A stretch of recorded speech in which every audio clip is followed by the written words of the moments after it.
So hello guys, welcome back to Ozone classes. Last lecture में हमने कर लिया था सेमी कंडक्टर्स और उसका एक पार्ट बच गया था ट्रांजिस्टर। ठीक है, वो हम लोग इस लेक्चर में करेंगे। ठीक है, अब सर आपने ट्रांजिस्टर को अलग से क्यों लिया? क्योंकि ट्रांजिस्टर से हर साल सेमी कंडक्टर्स में बहुत सारे क्वेश्चन पूछे जाते हैं। मतलब ये ट्रांजिस्टर से एक क्वेश्चन जरूर आना है। ठीक है, मतलब कि अगर सेमी कंडक्टर से क्वेश्चन आ रहा है इसका मतलब कि एक क्वेश्चन ट्रांजिस्टर से जरूर आएगा।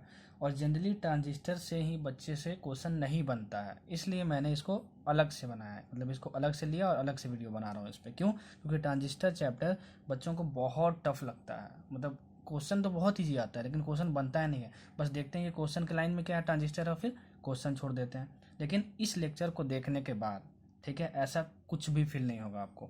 ठीक है, टेस्ट सीरीज में जितने भी क्वेश्चन आए हैं, प्रीवियस ईयर में जितने भी क्वेश्चन आए हैं और नीट में जितना आपका सिलेबस में है, उससे रिलेटेड कुछ भी क्वेश्चन आता है ट्रांजिस्टर से तो अब आपसे बन जाएगा। ठीक है, इससे पहले मैं आपसे एक रिक्वेस्ट करता हूँ कि इस वीडियो को 480p रेजोल्यूशन में आप देखना।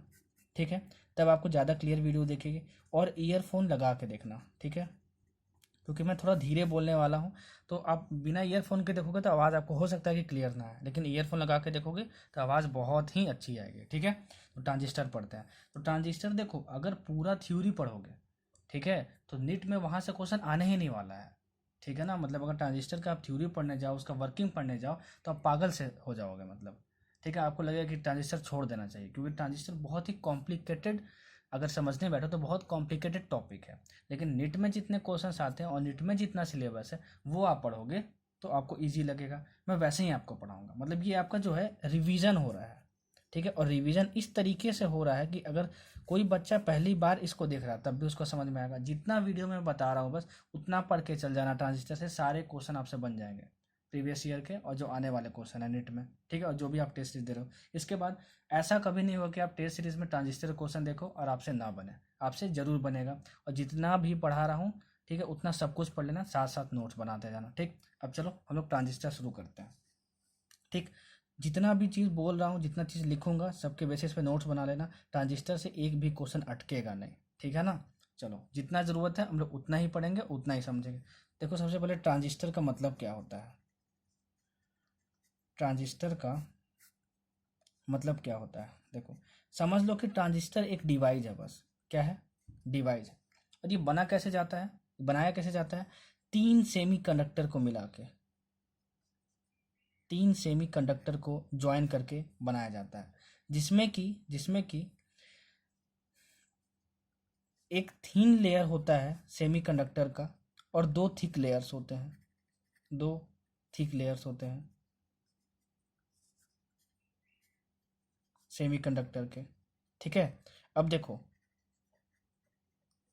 मतलब कि सर आप ये बोलो कि ट्रांजिस्टर एक डिवाइस है और वो तीन सेमीकंडक्टर मिला के बनता है। हाँ, ये आपको याद रखना है। और जिसमें कि एक सेमीकंडक्टर थिन लेयर का होगा, मतलब पतला होगा। ठीक है, और ये एक दो सेमीकंडक्टर जो होंगे, दो सेमीकंडक्टर्स जो होंगे, ठीक है, वो क्या होंगे? थिक लेयर्स के होंगे। जिनका लेयर क्या होगा? थिक होगा, मोटा होगा। ठीक है, अच्छा, अब देखो, हमारे पास दो टाइप के सेमीकंडक्टर हमें पता है, एन टाइप सेमीकंडक्टर और पी टाइप सेमीकंडक्टर। उसी को मिला के देखो, एन पी एन और पी एन पी। मतलब देखो, आपको ट्रांजिस्टर बनाना है, एक डिवाइस बनाना है, उसमें तीन सेमीकंडक्टर लगेंगे। तो एन से type semiconductor, P type semiconductor, N type semiconductor, इन दोनों को मिला दो। ठीक है, तो एन पी एन ट्रांजिस्टर बन जाता है। देखो, जैसे समझा रहा हूँ ना, उस तरीके से ही समझना, उस तरीके से ही याद रखना, नहीं तो ट्रांजिस्टर में पागल हो जाओगे। पहले ही बता रहा हूँ, बहुत कॉम्प्लिकेटेड चैप्टर है ये। तो जितना नीट में पढ़ना है और जिससे क्वेश्चन बन जाए, हम लोग सिर्फ उतना ही पढ़ेंगे। ठीक, और सारे क्वेश्चन आपसे बनेंगे, देखना, विश्वास के साथ आप पढ़ो और नोट्स बनाओ। P N P, P type semiconductor, N type semiconductor और पी टाइप सेमीकंडक्टर, जब इन तीनों को मिलाएंगे, ठीक है, आपको क्या चाहिए? तीन सेमीकंडक्टर चाहिए। पी टाइप मिला दिए, एन टाइप मिला दिए, पी टाइप मिला दिए, तो इससे भी एक ट्रांजिस्टर बनता है। ठीक है, इससे भी क्या बनता है? एक ट्रांजिस्टर बनता है। तो इसको हम लोग बोलते हैं एन पी एन ट्रांजिस्टर। मतलब दो एन मिला है और एक पी मिला है, एक पी टाइप सेमीकंडक्टर मिला है। ठीक है ना? और इसमें क्या, दो पी मिला है और एक एन मिला है। मतलब आपको तीन सेमीकंडक्टर मिलाना ही होगा। क्या मिलाना होगा? तीन सेमीकंडक्टर मिलाना ही होगा। ठीक है, अच्छा, अब देखो, एन पी एन ट्रांजिस्टर को देखो आप अच्छे से। ठीक है ना? तो अगर इसका हम सर्किट डायग्राम बनाएं तो ऐसा कुछ बनता है। देखो, आपको दो thick layer of semi conductor चाहिए था, तो इसमें देखो दो क्या है, दो एन टाइप है, तो ये आपका एन हो गया, ये एन हो गया, देखो ये आपका थिक दिख रहा है, ठीक है, और ये पतला दिख रहा है, तो एक आपको पतला वाला चाहिए, वन थिन लेयर चाहिए, तो इसमें पी बीच वाला, ठीक, एन पी एन ऐसे बन गया। पी एन पी कैसे बनेगा, देखो P N P, P N P, ये हो गया पी, ये हो गया एन, ये हो गया पी, ठीक है। अच्छा, अब देखो यहाँ पे एक सर्किल बना लो, ठीक है, और यहाँ भी एक सर्किल बना लो, ठीक, यहाँ पे एक लाइन ड्रॉ कर लो, यहाँ भी एक ऐसे करके लाइन ड्रॉ कर लो। अच्छा, उसके बाद फिर देखो क्या करना, ऐसा एक लाइन खींचो, ठीक है, ऐसा एक लाइन खींचो, ऐसे करके डॉट बनाओ, ठीक है। सबका मतलब समझा रहा हूँ, जितना समझा रहा हूँ बस उतना ही समझना, ज़्यादा हीरो मत बनना, नहीं तो ट्रांजिस्टर पढ़ने बैठोगे तो उसको फिर मैं पहले ही बोल चुका हूँ, पागल हो जाओगे, समझ ही नहीं आएगा आपको, और आधा से अधिक बच्चों को समझ भी नहीं आता, इसलिए छोड़ के जाते हैं नीट में, और फिर क्वेश्चन नहीं बनाते, बल्कि यहाँ से जो क्वेश्चन आता है ना वो बहुत ज़्यादा ईजी आता है, मैं सारे क्वेश्चन करके दिखाऊंगा आपको, जितने टाइप के पॉसिबल हैं, ठीक है, जो नीट में पूछे जाते हैं आपसे, आप बोलोगे यार सर ये तो बहुत ईजी था, मैं फालतू में छोड़ दिया करता था, ठीक। चलो ये हमको डायग्राम मिल गया ऐसा। देखो अब इसमें आपको क्या क्या याद रखना है, आप ध्यान दो, एनपीएन का जो मैं डायग्राम बनाया हूँ उसमें ये एरो अंदर की तरफ है, और जो पीएनपी का डायग्राम बनाया हूँ उसमें एरो इस साइड है, तो आपको दो डायग्राम दे देगा, ठीक है, और बोल देगा बताओ कौन सा एनपीएन है और कौन सा पीएनपी ट्रांजिस्टर है, तो आप क्या बोलोगे, अंदर जिसमें जा रहा होगा वो एनपीएन होगा, ठीक है, आप ये याद रखना, ये आपको याद रखना है। अच्छा, इसको हम लोग बोलते हैं इमीटर, ठीक है, बीच वाले को हमेशा हम लोग बेस बोलते हैं, और जो राइट साइड वाला है उसको हम लोग क्या बोलते हैं, कलेक्टर बोलते हैं, ठीक है। अच्छा, सर ने बोला था बीच वाले को बेस बोलते हैं, मतलब इसमें एन टाइप सेमीकंडक्टर बेस हो गया, लेफ्ट साइड वाले को क्या बोलते हैं, इमीटर बोलते हैं, ठीक है, और पी साइड वाले को क्या बोलते हैं, कलेक्टर बोलते हैं, ठीक है। जितना समझा रहा हूँ उतना ही याद रखना, और कुछ याद मत रखना, और जितना भी समझा रहा हूँ सब इंपॉर्टेंट है, ट्रांजिस्टर में जितना मैं अभी बताने वाला हूँ कुछ भी छोड़ना नहीं आप, ठीक। विश्वास के साथ नोट्स बनाना, बहुत अच्छा नोट्स बन जाएगा और सारे क्वेश्चन बनेंगे, ठीक है, और बहुत आसान तरीके से समझोगे एकदम बच्चों की तरह, ठीक, भरोसा रखो, ठीक। तो आपको ये याद रखना है कि ये आपका दे देगा, ये भी आपका दे देगा, आप बोलेगा कि कौन सा एनपीएन है कौन सा पीएनपी, कैसे पहचानोगे, ये एरो का साइन देख के, ये एरो अंदर जा रहा होगा एनपीएन में और पीएनपी में बाहर जा रहा होगा, इसको इमीटर बोलते हैं, इसको बेस बोलते हैं, इसको कलेक्टर बोलते हैं, ठीक है। तो देखो ये एन टाइप सेमीकंडक्टर इमीटर बोलते हैं, बेस हमेशा बीच वाला होता है, तो पीएनपी में बीच में क्या होता है, एन टाइप सेमीकंडक्टर होता है, तो पीएनपी में एन टाइप सेमीकंडक्टर बेस हो जाता है, ठीक। अब देखो इमीटर बेस और कलेक्टर ये सारे सेमीकंडक्टर्स हैं, ये एन टाइप सेमीकंडक्टर, ये पी ये एन है, इसमें क्या ये पी है, ये एन है, ये पी है, ठीक है। इनकी तीन चीज़ें, ये जो तीन चीज़ें इमीटर बेस कलेक्टर में, ठीक है, उसके बारे में आपको क्या है क्या याद रखना है, ये देखो आपका जो इमीटर होता है और जो बेस होता है और जो कलेक्टर होता है उसके बारे में क्या क्या आपको याद रखना है। देखो आपका जो इमीटर है और कलेक्टर है वो थिक लेयर्स होते हैं, क्या होते हैं, थिक लेयर्स होते हैं। आप बोलोगे सर ये तो हमको पता ही है, आप बताए थे, ठीक है, कि आपको दो थिक लेयर चाहिए, तो इसमें आपको दो क्या प्रेजेंट है, N type semiconductor N type semiconductor, तो इमीटर और कलेक्टर आपको तो थिक होगा ही।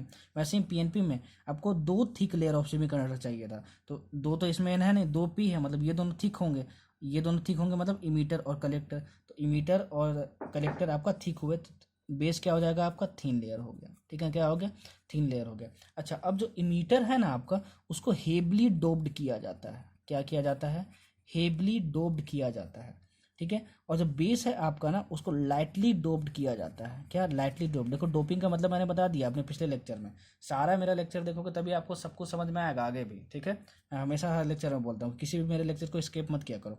और जो कलेक्टर है उसको मॉडरेटली डोप्ड किया जाता है, फिर भी मैं डोप्ड का मतलब बताता हूँ, सेमीकंडक्टर की जो इलेक्ट्रिकल कंडक्टिविटी होती है ना वो कम होती है, ठीक है, तो उसको बढ़ाने के लिए डोपिंग की जाती है, डोपिंग मतलब अलग से कुछ मिला दिया जाता है, उसी को हम लोग बोलते हैं डोपिंग, ताकि अलग से कुछ मिलाने से, ठीक ना, कुछ पार्टिकुलर सब्सटेंसेस होते हैं उसकी कंडक्टिविटी बढ़ जाए, उसी को हम लोग डोपिंग बोलते हैं। तो यहाँ से क्वेश्चन कैसा आएगा कि बताओ कि ट्रांजिस्टर जो है जब वो काम करता है तो बताओ इमीटर बेस और कलेक्टर, ठीक है, तीनों की सेम डोपिंग की जाती है क्या, आप बोलोगे नहीं, हम तो सर के स्टूडेंट हैं, हमको पता है कि इमीटर को हेवली डोप किया जाता है, बेस को लाइटली और कलेक्टर को मॉडरेटली डोप किया जाता है, ठीक है। तो तीनों को सेम डोप नहीं किए जाते हैं, तो कभी कभी क्वेश्चन ये भी आता है कि बताओ सबसे ज़्यादा डोपिंग किसकी की जाती है, तो इमीटर की जाती है, तो इस तरीके से आपसे क्वेश्चन पूछेगा, तो इस स्लाइड से आपको बस इतना ही याद रखना है, ठीक है। अब चलो हम लोग आगे बढ़ते हैं, चलो अब बढ़ते हैं हम लोग आगे, ठीक है।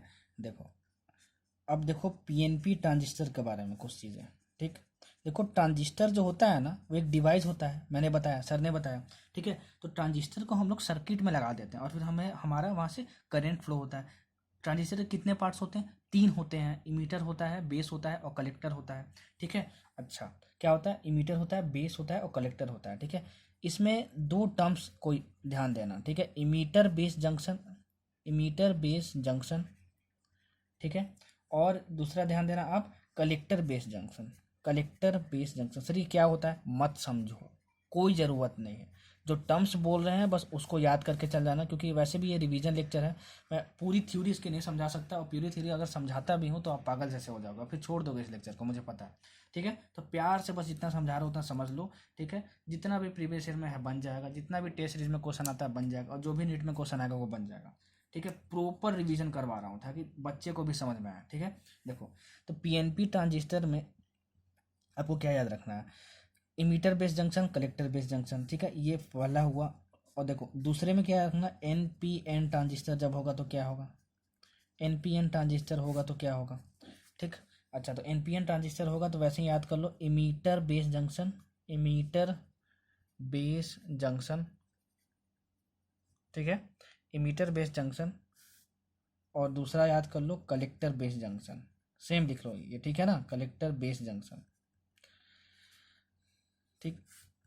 देखो इसका मतलब मत समझो क्या होता है, ठीक ना, बस कुछ थोड़ी सी चीज़ें हैं वो भी मैं याद करने का आपको तरीका बता दूंगा। पीएनपी ट्रांजिस्टर में इमीटर बेस जंक्शन जो होता है वो फॉरवर्ड बियास्ड होता है, और जो कलेक्टर बेस जंक्शन होता है वो होता है रिवर्स बियास्ड, ठीक है।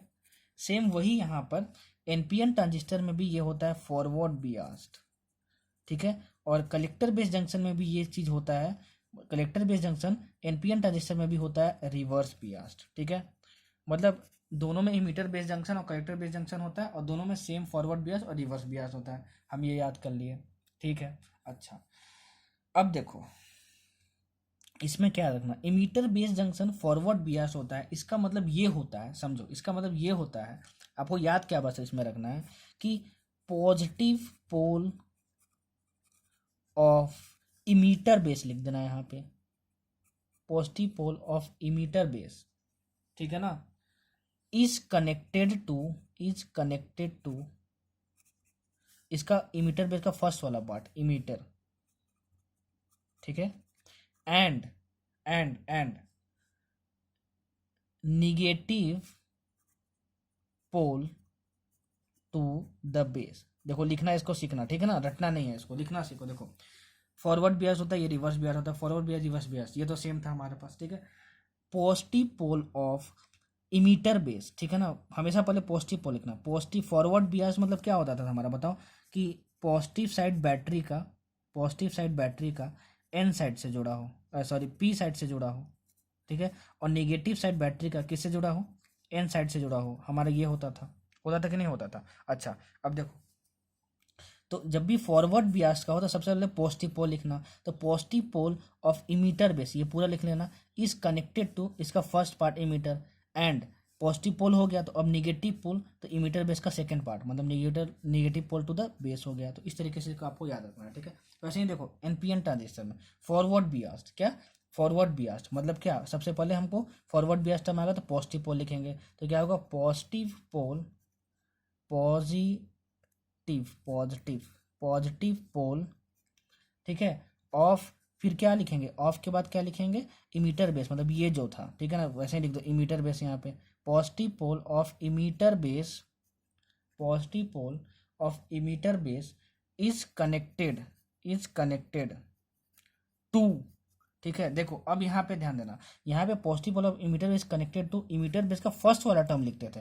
लेकिन यहाँ पे पॉजिटिव, जब एनपीएन ट्रांजिस्टर हम लोग देखते हैं तो यहाँ positive pole of emitter base connected to emitter base का सेकंड पार्ट लिखोगे, तो मतलब ये बेस लिखोगे, इमीटर नहीं लिखोगे यहाँ पे, तो is connected to base, and जब पॉजिटिव पोल हो गया, it's negative pole, it's negative pole is connected to, is connected to, is connected to किस, क्या, इमीटर, इमीटर बेस का बेस यहाँ पे हम लोग लिख चुके, तो अब बचा क्या, इमीटर बचा, तो ये लिखना सीखो, ऐसे रटना नहीं है, ठीक है ना। यहाँ से क्वेश्चन आता है, 2 से 3 बार पूछ चुका है नीट में ही बस, ठीक है, और एम्स में भी पूछा हुआ है क्वेश्चन, ठीक। अब देखो रिवर्स बियास के केस में क्या लिखेंगे। रिवर्स बियास जब भी होगा ना तो हमेशा पहले आप किस चीज़ की बात करना, आप हमेशा पहले निगेटिव पोल की बात करना। देखो फॉरवर्ड बियास होता था तो हम लोग पॉजिटिव पोल से शुरू करते थे, रिवर्स बियास होगा तो हम लोग निगेटिव पोल से शुरू करेंगे। इसका मतलब क्या होगा, negative pole of emitter base, पहले ये पूरा लिख लेते थे तो ये लिख लेंगे कलेक्टर बेस।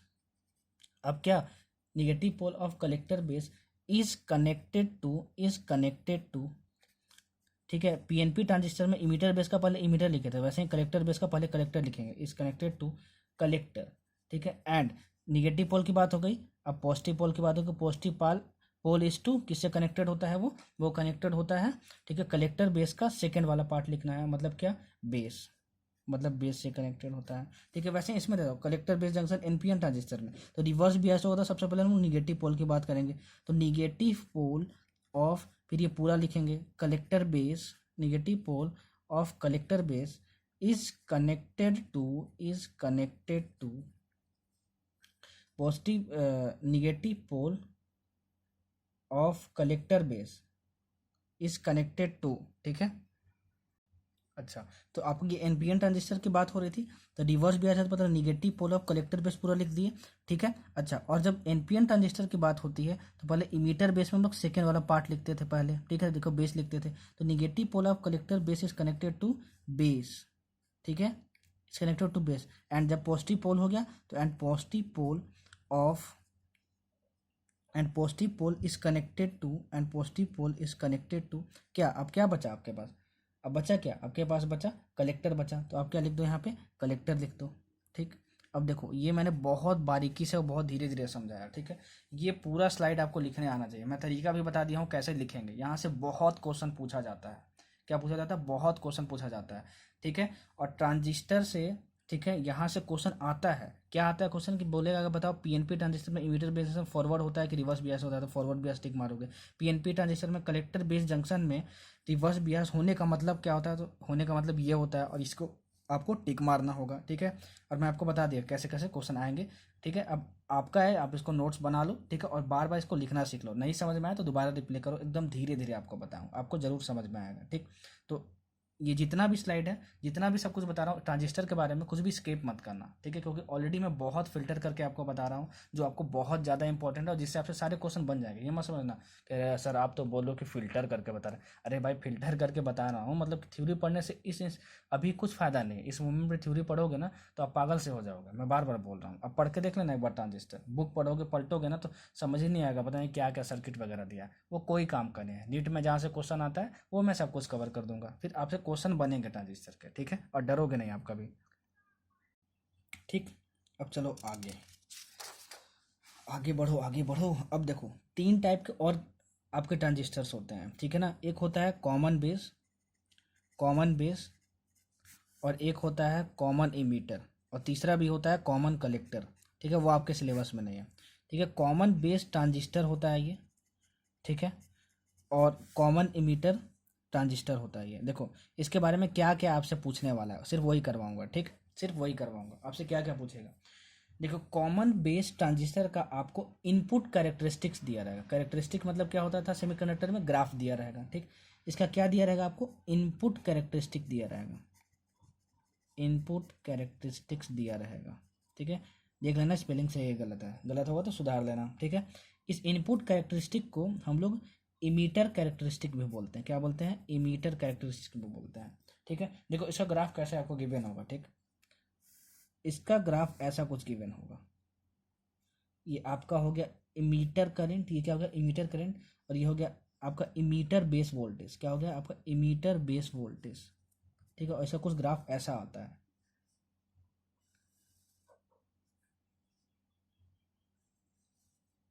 ऐसा, ठीक है। ये आपका ये आपका हो गया कलेक्टर वोल्टेज, ठीक है, कलेक्टर बेस वोल्टेज हो गया आपका V C B is equal to हो गया -4 वोल्ट, और ये होगा आपका V C B is equal to -2 volt, ठीक है। सबको समझाऊंगा देखो। और ये कॉमन इमीटर ट्रांजिस्टर हो गया आपका, ठीक ना, उसका हम लोग बाद में देखेंगे, ठीक है। इसका देखो हम लोग इसका अब आउटपुट कैरेक्टरिस्टिक देखते हैं। आउटपुट आउटपुट कैरेक्टरिस्टिक का कर्व कैसे बनता है, और ये हुआ आपका कलेक्टर। ठीक, अच्छा देखो इसका ग्राफ कैसा बनेगा, इसका ग्राफ आपका कुछ ऐसा बनेगा। ये आपका हो गया कलेक्टर वोल्टेज, कलेक्टर वोल्टेज। सब कुछ बताऊंगा कैसे कैसे क्वेश्चन पूछेगा। सिर्फ देखो इस लेक्चर को स्लाइड मतलब पूरा कंटेंट तैयार करने में मुझे 2 दिन लगे हैं, सोच लो। ठीक है, बहुत बारीकी से सब कुछ बनाया हूँ, एकदम वेल प्लान्ड कि सब कुछ आपसे बन जाए। ठीक, यहाँ पर क्या हो गया, कलेक्टर करेंट हो गया, कलेक्टर करेंट, कलेक्टर करेंट हो गया आपका। ठीक है, इसका ग्राफ कुछ ऐसे बनता है देखो।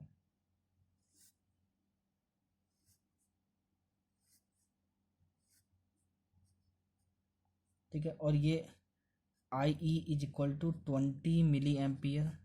ठीक है, और I E is equal to 15 milli ampere. ठीक है, और I is equal to 10 milli ampere.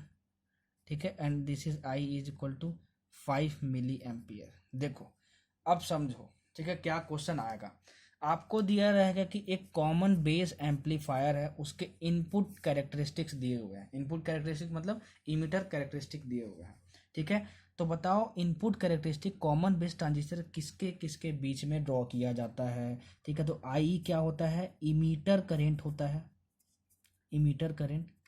ठीक है, और वी क्या होता है, इमीटर बेस वोल्टेज होता है। तो ऑप्शन में जहाँ पे ये होगा आप टिक मार देना कि किसी किसी के बीच में ड्रॉ किया जाता है इमीटर बेस वोल्टेज और इमीटर करंट।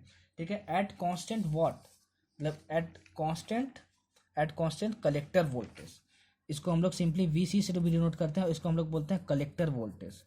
कलेक्टर वोल्टेज इसमें हमेशा कांस्टेंट रखा जाता है।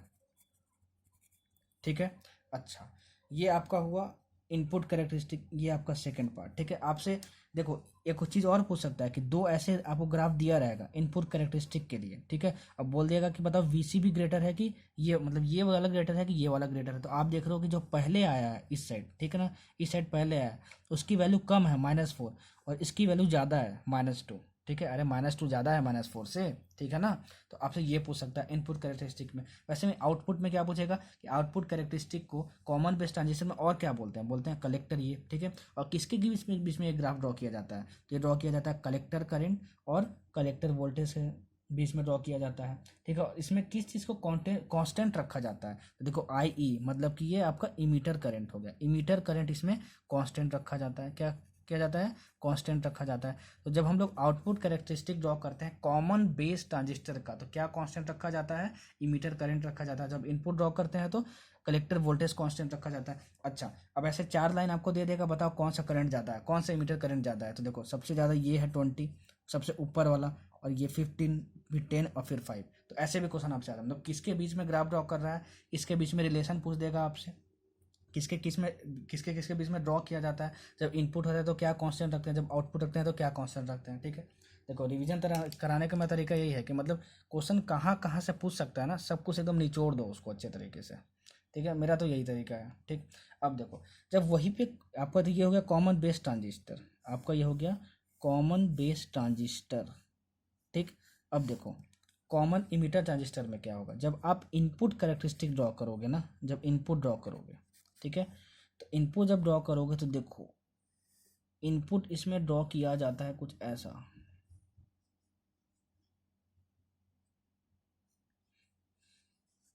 ये आपका आई बी हो गया। ठीक है, और ये आपका वी बी ई हो गया, वी बी ई। ठीक है, इसको हम लोग बोलते हैं, वी बी ई को हम लोग बोलते हैं base emitter voltage, base emitter voltage. ठीक है, और आई बी को हम लोग बोलते हैं क्या, आई बी को हम लोग क्या बोलते हैं, बेस करेंट, बेस करेंट। ठीक है, और इसका ग्राफ कुछ ऐसा बनता है, देखो ऐसा।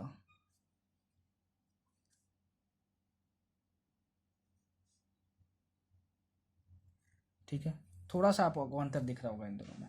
ठीक है, और ये आपका हो गया V C E is equal to 2 volt, और ये आपका हो गया V C is equal to 4 volt. सब कुछ फिर से समझाऊंगा, आप फिर समझ गया होगा कि क्वेश्चन क्या पूछेगा कि कॉमन इमीटर ट्रांजिस्टर है, तो बताओ किसके किस में ग्राफ ड्रॉ किया जाता है, और ऐसा कर दे देगा, बोल देगा बताओ ये ग्रेटर है कि ये ग्रेटर है। इस केस में देखो कौन सा ग्रेटर है, यही वाला ग्रेटर है। इस केस में भी देखो यही वाला ग्रेटर आ रहा था। ठीक है, और इसमें क्या कांस्टेंट रखा जाता है, क्या कांस्टेंट रखा जाता है? इसमें देखो क्या कांस्टेंट रखा जाता है, इसमें कांस्टेंट रखा जाता है VCE। क्या रखा जाता है? VCE। ये क्या है? Common emitter voltage. क्या है? Sorry, collector emitter voltage. तो लिख लो आप ये क्या, कलेक्टर इमीटर वोल्टेज। ठीक है, इसमें कांस्टेंट रखा जाता है। ठीक है, इसका आउटपुट कर्व देखो, आउटपुट कर्व कैसे बनेगा सर? ठीक है, देखो आउटपुट कर्व कैसे बनेगा। आउटपुट कर्व आपका बनेगा ऐसा, देखो ये आपका IC होता है इसमें, और यहाँ पे होता है VCE होता है। क्या होता है आपका? VCE होता है। तो VCE क्या था हम बता चुके हैं आपको। ठीक है, VCE आपका था collector voltage, sorry collector emitter voltage है आपका। और IC क्या है आपका? IC है आपका कलेक्टर करंट। क्या है आपका? Collector current. देखो यहाँ पे कलेक्टर करंट है। ठीक है, यहाँ IC का मतलब बताया था मैं, कलेक्टर करंट। ठीक है, तो इसका ग्राफ देखो कैसे बनता है। इसका ग्राफ ऐसे बनता है, ऐसे आया और फिर ऐसे आ गया। ठीक, ये ऐसे आया फिर ऐसे आ गया, फिर ऐसे आ गया, फिर ऐसे आ गया। ठीक है, ऐसा कुछ बनता है। ठीक है, अच्छा, और इसमें देखो IB इज इक्वल टू ये 200 माइक्रो एम्पियर। ठीक है, और ये आपका IB is equal to 150 micro ampere. ठीक है, और ये IB is equal to 50 micro ampere. IB का मतलब क्या होता है सर? तो IB का मतलब होता है बेस करंट। देखो आप देखोगे इस लेक्चर में बहुत एकदम धीरे धीरे से मैं बोल के बता रहा हूँ सब कुछ, और एकदम स्लो मोशन में, इसलिए क्योंकि जो जो याद रखना है ना उसको अच्छे से एटलीस्ट आप समझ लो। ठीक है, काफ़ी है उतना। ठीक है, तो क्वेश्चन कहाँ से कैसे आएगा? यहाँ पे आप क्या बोलोगे कि आउटपुट कैरेक्टरिस्टिक में जब आपका कॉमन इमिटर ट्रांजिस्टर की बात की जाए तो किसके बीच में ग्राफ ड्रॉ किया जाता है? कलेक्टर करंट और आपका VCE के बीच में। VCE का मतलब क्या हुआ? कलेक्टर इमिटर वोल्टेज के बीच में। ठीक है, और क्या कांस्टेंट रखा जाता है? तो इसमें बेस करंट कांस्टेंट रखा जाता है। ठीक है, इन तीनों में ग्रेटर कौन है? इसी तरीके से देख लोगे सब कुछ। ठीक है, तो कॉमन बेस ट्रांजिस्टर और कॉमन इमिटर ट्रांजिस्टर के इनपुट और आउटपुट कैरेक्टरिस्टिक होते हैं, और कैसे कैसे इससे क्वेश्चन फ्रेम हो सकता है सब कुछ मैंने आपको बता दिया। ठीक है, ये बेस्ट रिवीजन पॉसिबल है, ऐसा रिवीजन कोई नहीं करवाएगा, ये इस चीज़ की तो मैं गारंटी देता हूँ। रिवीजन इस तरीके से आपको कोई नहीं करवाएगा। ठीक, चलो अब हम लोग बढ़ते हैं आगे। अब हम लोग देखेंगे ट्रांजिस्टर एज अ स्विच। क्या? Transistor as a switch. एक ट्रांजिस्टर को हम लोग स्विच की तरह भी यूज कर सकते हैं। स्विच क्या होता है? अरे भाई, जिसे फैन ऑफ ऑन करते हो वही होता है स्विच। तो एक ट्रांजिस्टर को स्विच की तरह हम लोग यूज़ कर सकते हैं, और हम लोग एम्पलीफायर की तरह भी यूज़ कर सकते हैं। इसके आगे हम लोग देखेंगे। ठीक है, अगर आपको मेरी साउंड नहीं सुनाई दे रही होगी तो आपको क्या करना है? आपको ईयरफोन लगा लेना। ईयरफोन में एकदम क्लियर आवाज़ आएगी। ठीक है ना, एकदम क्लियर आवाज़ आएगी। ईयरफोन लगा के ही लेक्चर देखना, और 480p में देखना, तभी सारा जो फॉन्ट्स है मेरा, जो सारा जितना टेक्स्ट लिख रहा हूँ सब कुछ क्लियर क्लियर दिखेगा। देखो ट्रांजिस्टर एज ए स्विच के बारे में क्या याद रखना है? ट्रांजिस्टर को हम लोग स्विच और एम्पलीफायर की तरह हम लोग यूज़ कर सकते हैं। सबसे पहले हम लोग को ट्रांजिस्टर एज ए स्विच में याद क्या रखना है? ठीक है ना, जब V0 और Vi के बीच में ग्राफ ड्रॉ किया जाता है, V0 मतलब होता है आपका आउटपुट वोल्टेज, ओ से याद रखना आउटपुट। ठीक है, और Vi मतलब होता है आपका इनपुट वोल्टेज। ठीक है, अच्छा, ट्रांजिस्टर को जब हम लोग सर्किट में यूज़ करते हैं और आउटपुट वोल्टेज और इनपुट वोल्टेज के बीच में जब ग्राफ ड्रॉ किया जाता है तो देखो कुछ ग्राफ ऐसे निकल के आता है आपका, ऐसे निकल के आता है। ठीक, अच्छा, अगर हम लोग सिलिकॉन ट्रांजिस्टर की बात करते हैं, सिलिकॉन ट्रांजिस्टर की बात करते हैं, ठीक है, तो आपकी जो ये वैल्यू होती है, ये वाली, वो होती है 0.6 वोल्ट। ठीक है, और आपका जो ये वैल्यू होता है वो होता है 1.0 वोल्ट। सर ये वैल्यू याद रखनी है? हाँ याद रखनी है, सिलिकॉन ट्रांजिस्टर केस में। ठीक है, और ऐसा ग्राफ बनता है। ठीक है, देखो इस ग्राफ को मैंने ये दो लाइन ड्रॉ करके 3 पार्ट में डिवाइड कर दिया, इस वाले पार्ट में, इस वाले पार्ट में, और इधर वाले पार्ट में। ठीक है, इस वाले पार्ट को हम लोग बोलते हैं कट ऑफ रीजन। क्या बोलते हैं? Cut off region. ठीक है, इस वाले पार्ट को हम लोग बोलते हैं एक्टिव रीजन। क्या हम लोग बोलते हैं? Active region. ठीक है, और इस वाले पार्ट को देखो, यहाँ से जो पूरा पार्ट है हम लोग बोलते हैं इसको सेचुरेशन रीजन। हम लोग क्या बोलते हैं? सेचुरेशन रीजन बोलते हैं। ठीक है, अच्छा, अगर ट्रांजिस्टर को स्विच की तरह आपको यूज करना है ठीक है। तो आपको इसको कट ऑफ और सेचुरेशन रीजन में ही यूज करना होगा। मतलब कि जो आपका जो कट ऑफ रीजन है, ठीक है, एंड जो आपका सेचुरेशन रीजन है,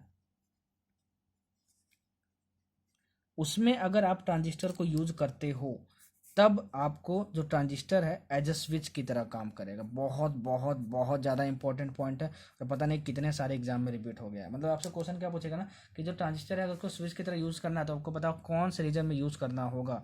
तो कट ऑफ रीजन और सेचुरेशन रीजन में यूज़ करना होगा। ठीक है।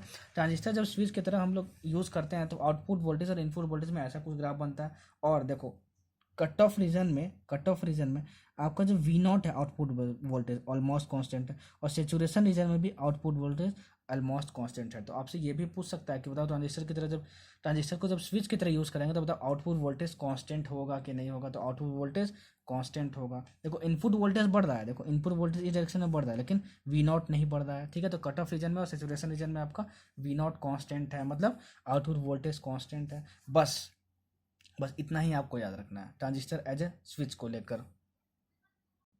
अब देखो आगे, ट्रांजिस्टर को हम लोग स्विच की तरह यूज कर सकते थे। हम लोग ट्रांजिस्टर को एम्पलीफायर की तरह भी यूज कर सकते हैं। एम्पलीफायर वर्ड मैंने अपने किसी चैप्टर में लिया। एम्पलीफायर का मतलब होता है किसी चीज़ को बढ़ा देना। तो ट्रांजिस्टर क्या करता है ना कि वोल्टेज या करंट कुछ भी पास करवाओ ट्रांजिस्टर से तो उसको एम्पलीफाई कर देता है। एम्पलीफाई मतलब वोल्टेज को बढ़ा देता है, करंट पास करोगे तो करंट बढ़ा देगा। ट्रांजिस्टर एक क्या था, सर ने बताया था, ट्रांजिस्टर एक डिवाइस था, बस इतना ही याद रखना है। तो आपका ये मान लो एम्पलीफायर है। ठीक है। क्या है आपका ट्रांजिस्टर एम्पलीफायर है ये। ठीक है ना, ट्रांजिस्टर है वो एम्पलीफायर की तरह यूज हो रहा है। मान लो आपको एक सिग्नल आया, ऐसा कुछ ग्राफ बन के सिग्नल आया, ये आपको दिया रहेगा कि इनपुट है ये। ठीक है ना, ये क्या है आपका इनपुट सिग्नल है। ठीक है।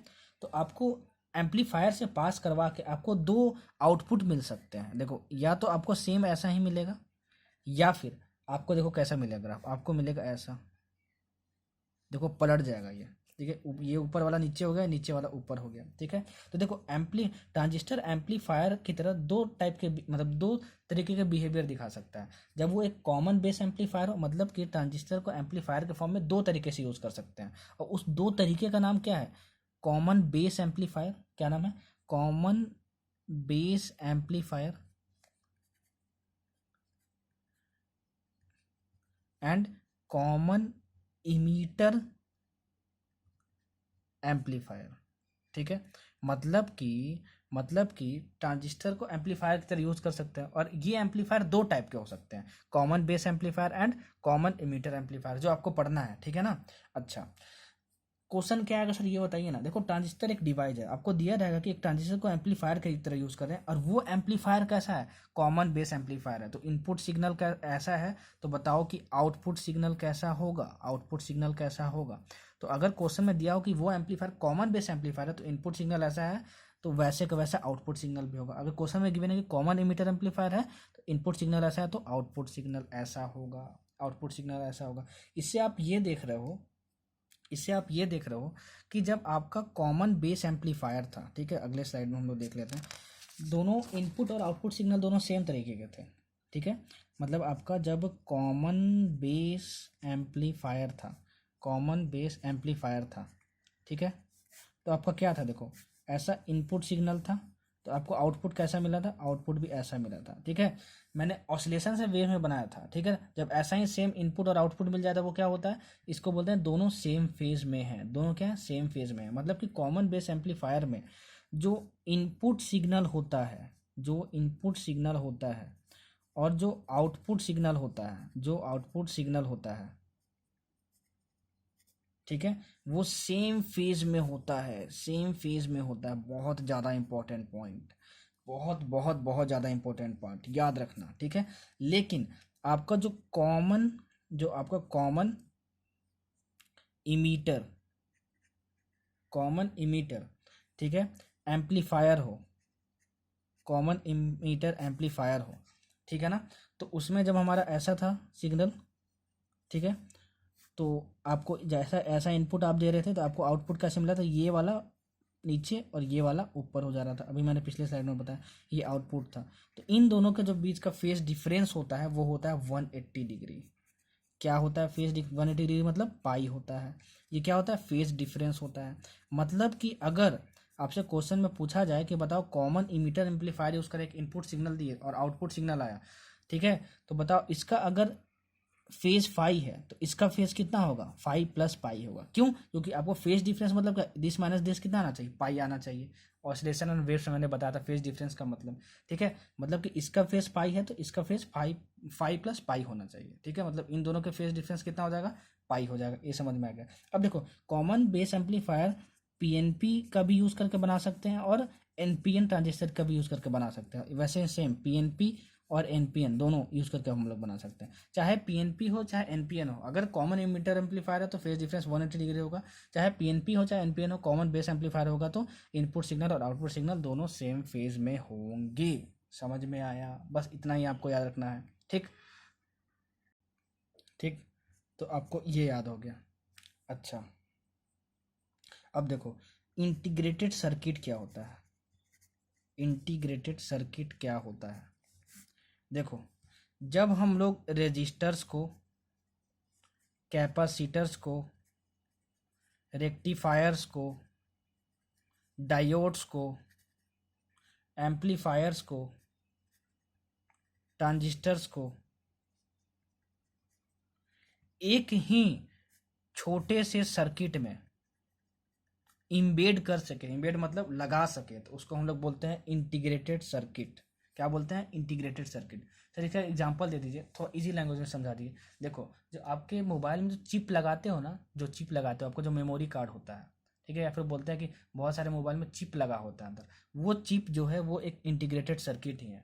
मतलब कि चिप क्या है, एक सिंपल डिवाइस है, एक इलेक्ट्रॉनिक डिवाइस है जो कि एक capacitor, register, rectifier, diodes, amplifier, transistor सब उसमें लगे होते हैं। मतलब एक कंप्लीट इलेक्ट्रॉनिक डिवाइस है इंटीग्रेटेड सर्किट, ठीक है। मतलब कि आपका जो चिप होता है उसमें register, capacitor, rectifier, diodes, amplifier, transistor उस सब कुछ लगा सकते हैं। सोचो इतनी छोटी सी चीज़ होती है चिप, ठीक है ना, और उसमें सब कुछ हम लोग लगा सकते हैं। तो बस इंटीग्रेटेड सर्किट के बारे में इतना ही समझ लो कि इंटीग्रेटेड सर्किट होता क्या है। मतलब एक ऐसा छोटा सा पार्ट, एक ऐसा छोटा सा सर्किट, जैसे आपका कि चिप होता है मोबाइल में जो आप लगाते हो, जिसमें कि हम लोग बहुत सारे अलग अलग डिवाइसेस लगा सके, उसको हम लोग बोलते हैं इंटीग्रेटेड सर्किट, ठीक है।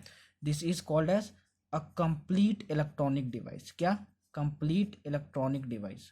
कंप्लीट इलेक्ट्रॉनिक डिवाइस क्या, इसका कंप्लीट क्यों बोला जा रहा है इसको? क्योंकि इस पे सब कुछ हम लोग लगा सकते हैं, rectifier, diode, amplifier, transistor, register, capacitor, जिस चीज़ की हम लोग ज़रूरत होगी हम लोग लगा लेंगे, ठीक है। तो इंटीग्रेटेड सर्किट का मतलब आप अपने लैंग्वेज में समझो कि जो आप चिप लगाते हो मोबाइल में, ठीक है, उस पर register, capacitor, rectifier, diode, amplifier, transistor सब कुछ लगा सकते हैं और वो एक कंप्लीट इलेक्ट्रॉनिक डिवाइस की तरफ काम करता है। बस इतना ही याद रखना है। देखो अभी तक मैंने जितना भी थ्योरी आपको बताया है, जिस तरीके से बताया उस तरीके से याद रखना, ट्रांजिस्टर कभी नहीं भूलोगे, ठीक। जहाँ तक नीट की बात रहे, थ्योरी में से यहाँ यहीं से आपको बस क्वेश्चन पूछता है और कहीं से नहीं पूछेगा, ठीक है। मैं होप करता हूँ कि मैं बहुत बहुत बहुत ईजी तरीके से आपको जितना थ्योरी इंपॉर्टेंट था नीट पॉइंट ऑफ व्यू से वो मैं आपको समझा दिया, ठीक। अब आजकल नीट में एम्पलीफायर से बहुत ज़्यादा क्वेश्चन पूछे जाते हैं न्यूमेरिकल पॉइंट ऑफ व्यू से, मतलब न्यूमेरिकल्स बहुत आते हैं एम्पलीफायर से। तो वो कितने आसानी से सॉल्व होंगे वो मैं सब कुछ सारे क्वेश्चन सॉल्व करके दिखाऊंगा, ठीक है। पूरा वीडियो देखना, पूरा वीडियो देखने के बाद आप पक्का बोलोगे कि सर अब ट्रांजिस्टर कोई भी क्वेश्चन आएगा तो मैं बना लूँगा और नीट के सारे प्रीवियस ईयर आपसे बन जाएंगे, ठीक है। तो अब मैं आपको बताने जा रहा हूँ कि ट्रांजिस्टर से न्यूमेरिकल्स कैसे पूछे जाते हैं और कौन कौन से फॉर्मूले आपको याद रखने होंगे, ठीक है। तो अब अच्छे से देखना, ठीक है, मैं सॉल्व करके भी बताऊँगा आपको। चलो अब ये जो मैं स्लाइड में लिखने जा रहा हूँ वो बहुत बहुत बहुत बहुत बहुत ज़्यादा इम्पोर्टेंट है, ठीक है। इस पूरे स्लाइड को अच्छे से समझ लेना, बस ये एक स्लाइड है आपका, इससे आपका ट्रांजिस्टर का जो भी न्यूमेरिकल आएगा, ठीक है ना, जो भी न्यूमेरिकल आएगा सब कुछ बन जाएगा आपका, ठीक है। आपको न्यूमेरिकल पूछा जाता है कॉमन बेस एम्पलीफायर पे, कॉमन बेस एम्पलीफायर पे, ठीक है, या फिर आपसे पूछा जाएगा कॉमन इमीटर एम्पलीफायर पे। किस पे पूछा जाएगा? कॉमन इमीटर एम्पलीफायर पे, ठीक है। अच्छा, यही दोनों से क्वेश्चन आने वाला है आपका, ठीक, कॉमन बेस एम्पलीफायर से या फिर कॉमन इमीटर एम्पलीफायर से। जो जो टर्म मैं आपको बता रहा हूँ अच्छे से समझते जाना, बहुत इंपॉर्टेंट स्लाइड है ये। इस स्लाइड को अच्छे से समझ लिया तो न्यूमेरिकल जो भी आएगा ट्रांजिस्टर से उसमें आप कभी नहीं फंसोगे। ठीक, ध्यान से समझो। सबसे पहले समझो करेंट गेन। इस करेंट गेन को हम लोग और भी नाम देते हैं current transfer ratio, current transfer ratio, या फिर हम लोग एक और नाम देते हैं ट्रांसफर रेशियो और current amplification factor, current amplification factor. ठीक है, अच्छा वैसे यहाँ पे लिख लो करेंट गेन और करेंट ट्रांसफर रेशियो और करेंट एम्प्लीफिकेशन फैक्टर। ठीक है, यहाँ पे लिख लो एम्प्लीफिकेशन फैक्टर। ठीक, इससे पहले तीन टर्म समझ लो। I E is equal to I B plus I C होता है, ये हमेशा होगा। मतलब ये कॉमन बेस एम्पलीफायर में भी लगेगा और ये कॉमन इमीटर एम्पलीफायर में भी लगेगा। ठीक है, यहाँ आई ई का जो मतलब होता है वो होता है इमीटर करेंट। क्या होता है? Emitter current. आई बी का जो मतलब होता है वो होता है क्या? Base current. क्या? Base current. और जो आई सी का मतलब होता है वो होता है क्या? Collector current. Collector current. ठीक है, ये याद रख लिया। देखो जब कॉमन बेस एम्पलीफायर होगा तो जो करंट गेन या फिर करंट ट्रांसफर रेशियो या फिर करंट एम्पलीफिकेशन फैक्टर, इसकी जो वैल्यू होगी ना उसको हम लोग अल्फा से डिनोट करते हैं और उसकी जो वैल्यू होती है वो होती है I C by I E. I C by I E. I C by I E मतलब collector current by emitter current. ठीक है, और वहीं जब हम कॉमन इमीटर एम्पलीफायर की बात करते हैं तो हम लोग करंट गेन को बीटा से डिनोट करते हैं। देखो अल्फा और बीटा दोनों यही है, करंट गेन ही है, करंट ट्रांसफर रेशियो ही है, करंट एम्पलीफिकेशन फैक्टर ही है। कॉमन बेस एम्पलीफायर होगा तो उसको अल्फा से डिनोट करेंगे और जब कॉमन इमीटर एम्पलीफायर होगा तो हम लोग क्या किससे डिनोट करेंगे? बीटा से डिनोट करेंगे। ठीक है, और इस बीटा की जो वैल्यू होगी, ठीक है ना, इस बीटा की जो वैल्यू होगी वो होगी आपकी आई सी बाई आई बी। क्या होगी? आई सी बाई आई बी। ठीक है, देखो आई सी बाई आई था और यहाँ पे आई सी बाई आई बी हो गया। दोनों है करंट गेन ही, लेकिन एक कॉमन बेस एम्पलीफायर केस में और कॉमन इमीटर एम्पलीफायर केस में। तो क्वेश्चन अच्छे से पढ़ लेना, कॉमन बेस एम्पलीफायर की बात हो रही है या फिर कॉमन इमीटर एम्पलीफायर की बात हो रही है। ठीक है, वैसे ज़्यादातर कॉमन इमीटर एम्पलीफायर ही पूछा जाता है।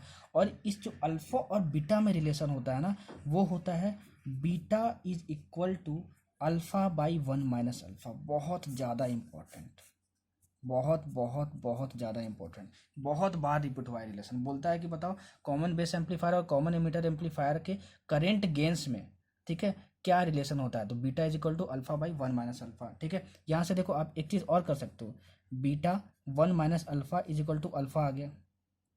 ठीक है, तो यहाँ से आ गया आपका beta minus beta alpha is equal to alpha आ गया आपका यहाँ पे। ठीक है, इम्प्लाइज दैट यहाँ से beta is equal to one plus alpha into beta आ गया आपके पास।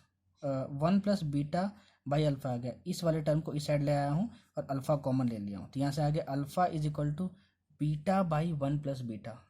ठीक है, beta by one plus beta.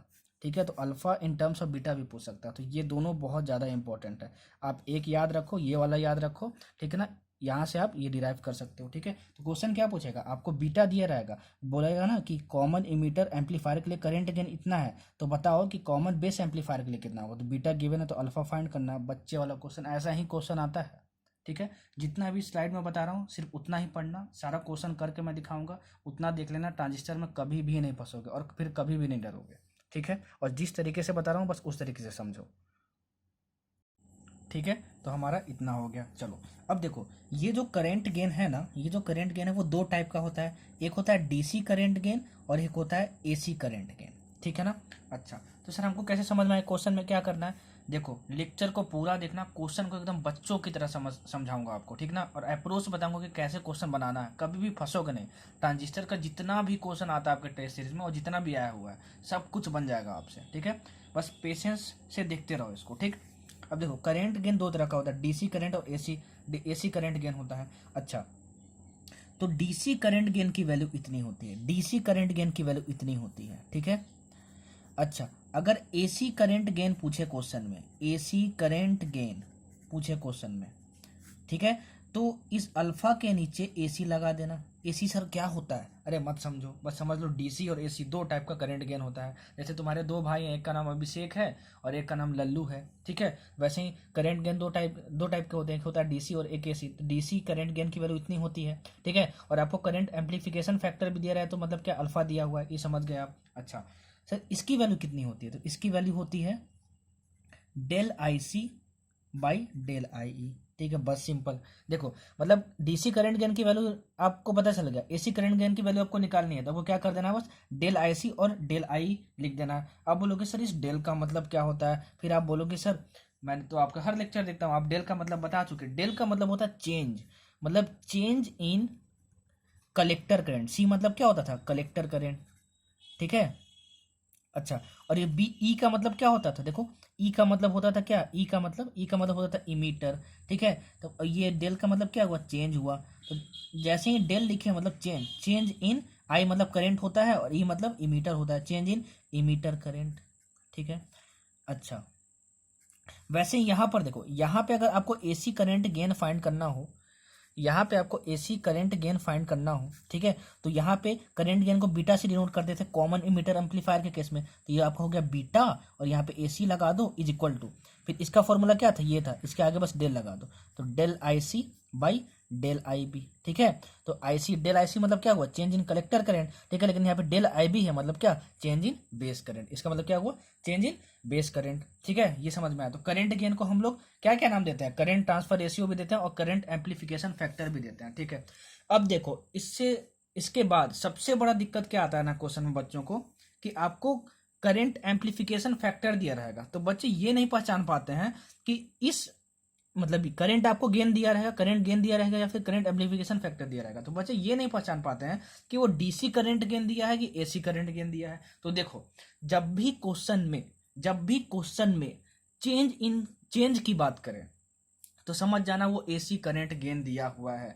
जब भी क्वेश्चन में चेंज वर्ड यूज किया हो तो आपको समझ लेना एसी करंट गेन दिया है। अगर चेंज वर्ड यूज ना किया हो पूरे क्वेश्चन में, तो आप क्या समझ लेना? आपको डीसी करंट गेन दिया हुआ है, ठीक है। देखो ये मैं लिख नहीं रहा हूँ, ठीक है, लेकिन बोल रहा हूँ अपने नोट्स में 2 स्टार मार के लिख लेना, नहीं तो क्वेश्चन में आप फंसोगे, ठीक है। अच्छा, तो एसी करंट गेन का फॉर्मूला ये होता है और डीसी करंट गेन का फॉर्मूला ये होता है, ये हमको समझ में आ गया। अच्छा, अब देखो दूसरा दूसरा आप याद करो वोल्टेज गेन का फॉर्मूला। वोल्टेज गेन किसका? वोल्टेज गेन का फॉर्मूला याद करो। इस वोल्टेज गेन को हम लोग वोल्टेज एम्पलीफिकेशन भी नाम देते हैं। क्या नाम देते हैं? Voltage amplification. और इसकी जो वैल्यू होती है वो होती है अल्फा इंटू रेजिस्टेंस गेन। क्या होती है? अल्फा इंटू रेजिस्टेंस गेन, ठीक है। वैसे ही इन द सेम केस ये आपका कॉमन इमीटर एम्पलीफायर के केस में क्या हो जाएगा? Voltage gain. वोल्टेज गेन को हम दूसरा नाम क्या देते हैं? वोल्टेज गेन को हम लोग दूसरा नाम देते हैं वोल्टेज एम्पलीफिकेशन, सर ने बताया, ठीक है। तो ये क्या होगा? यहाँ तो अल्फा डिनोट करते थे करंट गेन को, और यहाँ पे क्या करते हैं? बीटा डिनोट करते हैं करंट गेन को। अरे कॉमन इमीटर एम्पलीफायर केस में तो ये हुआ आपका बीटा इंटू रेजिस्टेंस गेन। देखो आपको तरीका भी बता रहा हूँ याद करने का, देखो कितना सिंपल तरीके से सब कुछ बताया हूँ, ठीक है। याद करने को आपको आसानी से याद हो जाएगा, ठीक है। अब देखो ध्यान देना यहाँ पे, अगर क्वेश्चन में चेंज की बात कर रहा हो तो सर ने क्या बताया था? समझ जाना कि वहां पे अल्फा एसी की वैल्यू रखनी है, मतलब एसी करंट गेन की वैल्यू रखना है, ठीक है। तो अगर क्वेश्चन में एसी करंट गेन की बात कर रहा हो तब यहाँ पे अल्फा एसी लिखना, ठीक है। अगर क्वेश्चन में आपको चेंज की बात ना कर रहा हो, सिर्फ डीसी करंट गेन की बात कर रहा हो, ठीक है ना, मतलब आपको कलेक्टर करंट दिया हो, इमीटर करंट दिया हुआ है, तो आप डीसी करंट निकालोगे, दोनों का रेशियो निकाल के, तब यहाँ पे आप रखोगे अल्फा डीसी। क्या रखोगे? अल्फा डीसी रखोगे, ठीक है। सर नहीं समझ में आया? पूरा लेक्चर मेरा देखना, आपको समझ में आ जाएगा, ठीक है ना। क्वेश्चन मैं सोल्व कराऊंगा तो आपको ज़्यादा क्लियर होगा, ठीक है। अच्छा, तो ये तो इसका था। अब हम लोग देखते हैं कॉमन इमीटर एम्पलीफायर के केस में वोल्टेज गेन क्या होगा। देखो यहाँ पे हम लोग फिर से लिख लेते हैं कॉमन बेस एम्पलीफायर, और आपका दूसरा क्या हो गया? कॉमन इमीटर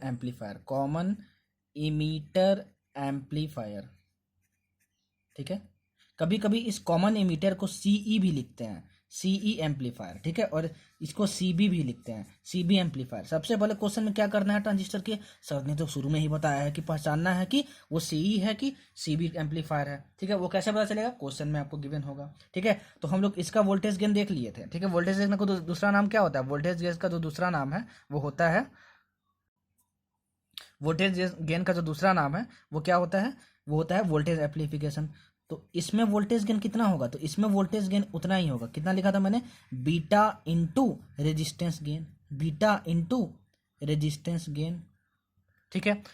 अच्छा, अब सर ने क्या बोला कि अगर चेंज की बात कर रहा हो तो कैसा करंट गेन निकालेंगे हम लोग, एसी करंट गेन निकालेंगे। तो अगर आपको चेंज की बात कर रहा होगा क्वेश्चन में तो आप यहाँ पे क्या लिखना, बीटा एसी लिखना, कब, जब चेंज की बात कर रहा हो क्वेश्चन में, ठीक है। और यहाँ पे बीटा डीसी लिखना, ठीक है, जब चेंज की बात ना कर रहा हो क्वेश्चन में। देखो सब कुछ मैं बोल रहा हूँ अपने लैंग्वेज में लिखना, बहुत इंपॉर्टेंट है, ट्रांजिस्टर के क्वेश्चन में कभी भी नहीं फंसोगे, मैं विश्वास दिला रहा हूँ, कभी भी नहीं फंसोगे और कभी आपको डर नहीं लगेगा।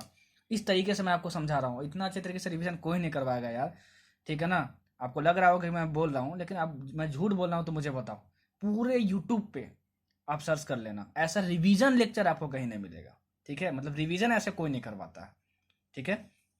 चलो, तो ये हम समझ गए वोल्टेज गेन, ठीक है सर। अब वोल्टेज गेन के फॉर्मूले में दोनों तरफ आप क्या बताएं, रेजिस्टेंस गेन बताया सर, ये रेजिस्टेंस गेन क्या होता है, ठीक है। तो दोनों केस में यहाँ पे जो क्या था आपका वोल्टेज गेन का फॉर्मूला क्या था, वोल्टेज गेन का जो फॉर्मूला था वो हमारे पास क्या था, यहाँ पे अल्फा इंटू रेजिस्टेंस गेन था, ठीक है। और मैंने बोला था कि अगर चेंज की बात हो तो यहाँ अल्फा एसी की वैल्यू रखेंगे, एसी अल्फा की वैल्यू रखेंगे, और अगर कर चेंज की बात ना हो तो यहाँ पे डीसी अल्फा की बात रखेंगे। यहाँ पे रेजिस्टेंस क्या है, यहाँ पे जो रेजिस्टेंस गेन है उसका जो फॉर्मूला होता है वो होता है R naught by R I. यहाँ पे जो रेजिस्टेंस गेन होता है उसकी जो वैल्यू होती है R naught by R I, ठीक है। मतलब ये जो फॉर्मूला आपका कन्वर्ट हो गया alpha into R naught by R I, ठीक है। और यहाँ पे क्या हो गया, beta into R naught by R I, ठीक है। यहाँ से आप देख सकते हो कि वोल्टेज गेन ये तो था ही, ये था क्या था, करंट गेन, और ये था रेजिस्टेंस गेन। तो अब यहाँ से लिख सकते हो कि वोल्टेज गेन, ठीक है, voltage gain is equal to ये करंट गेन अल्फा होता है,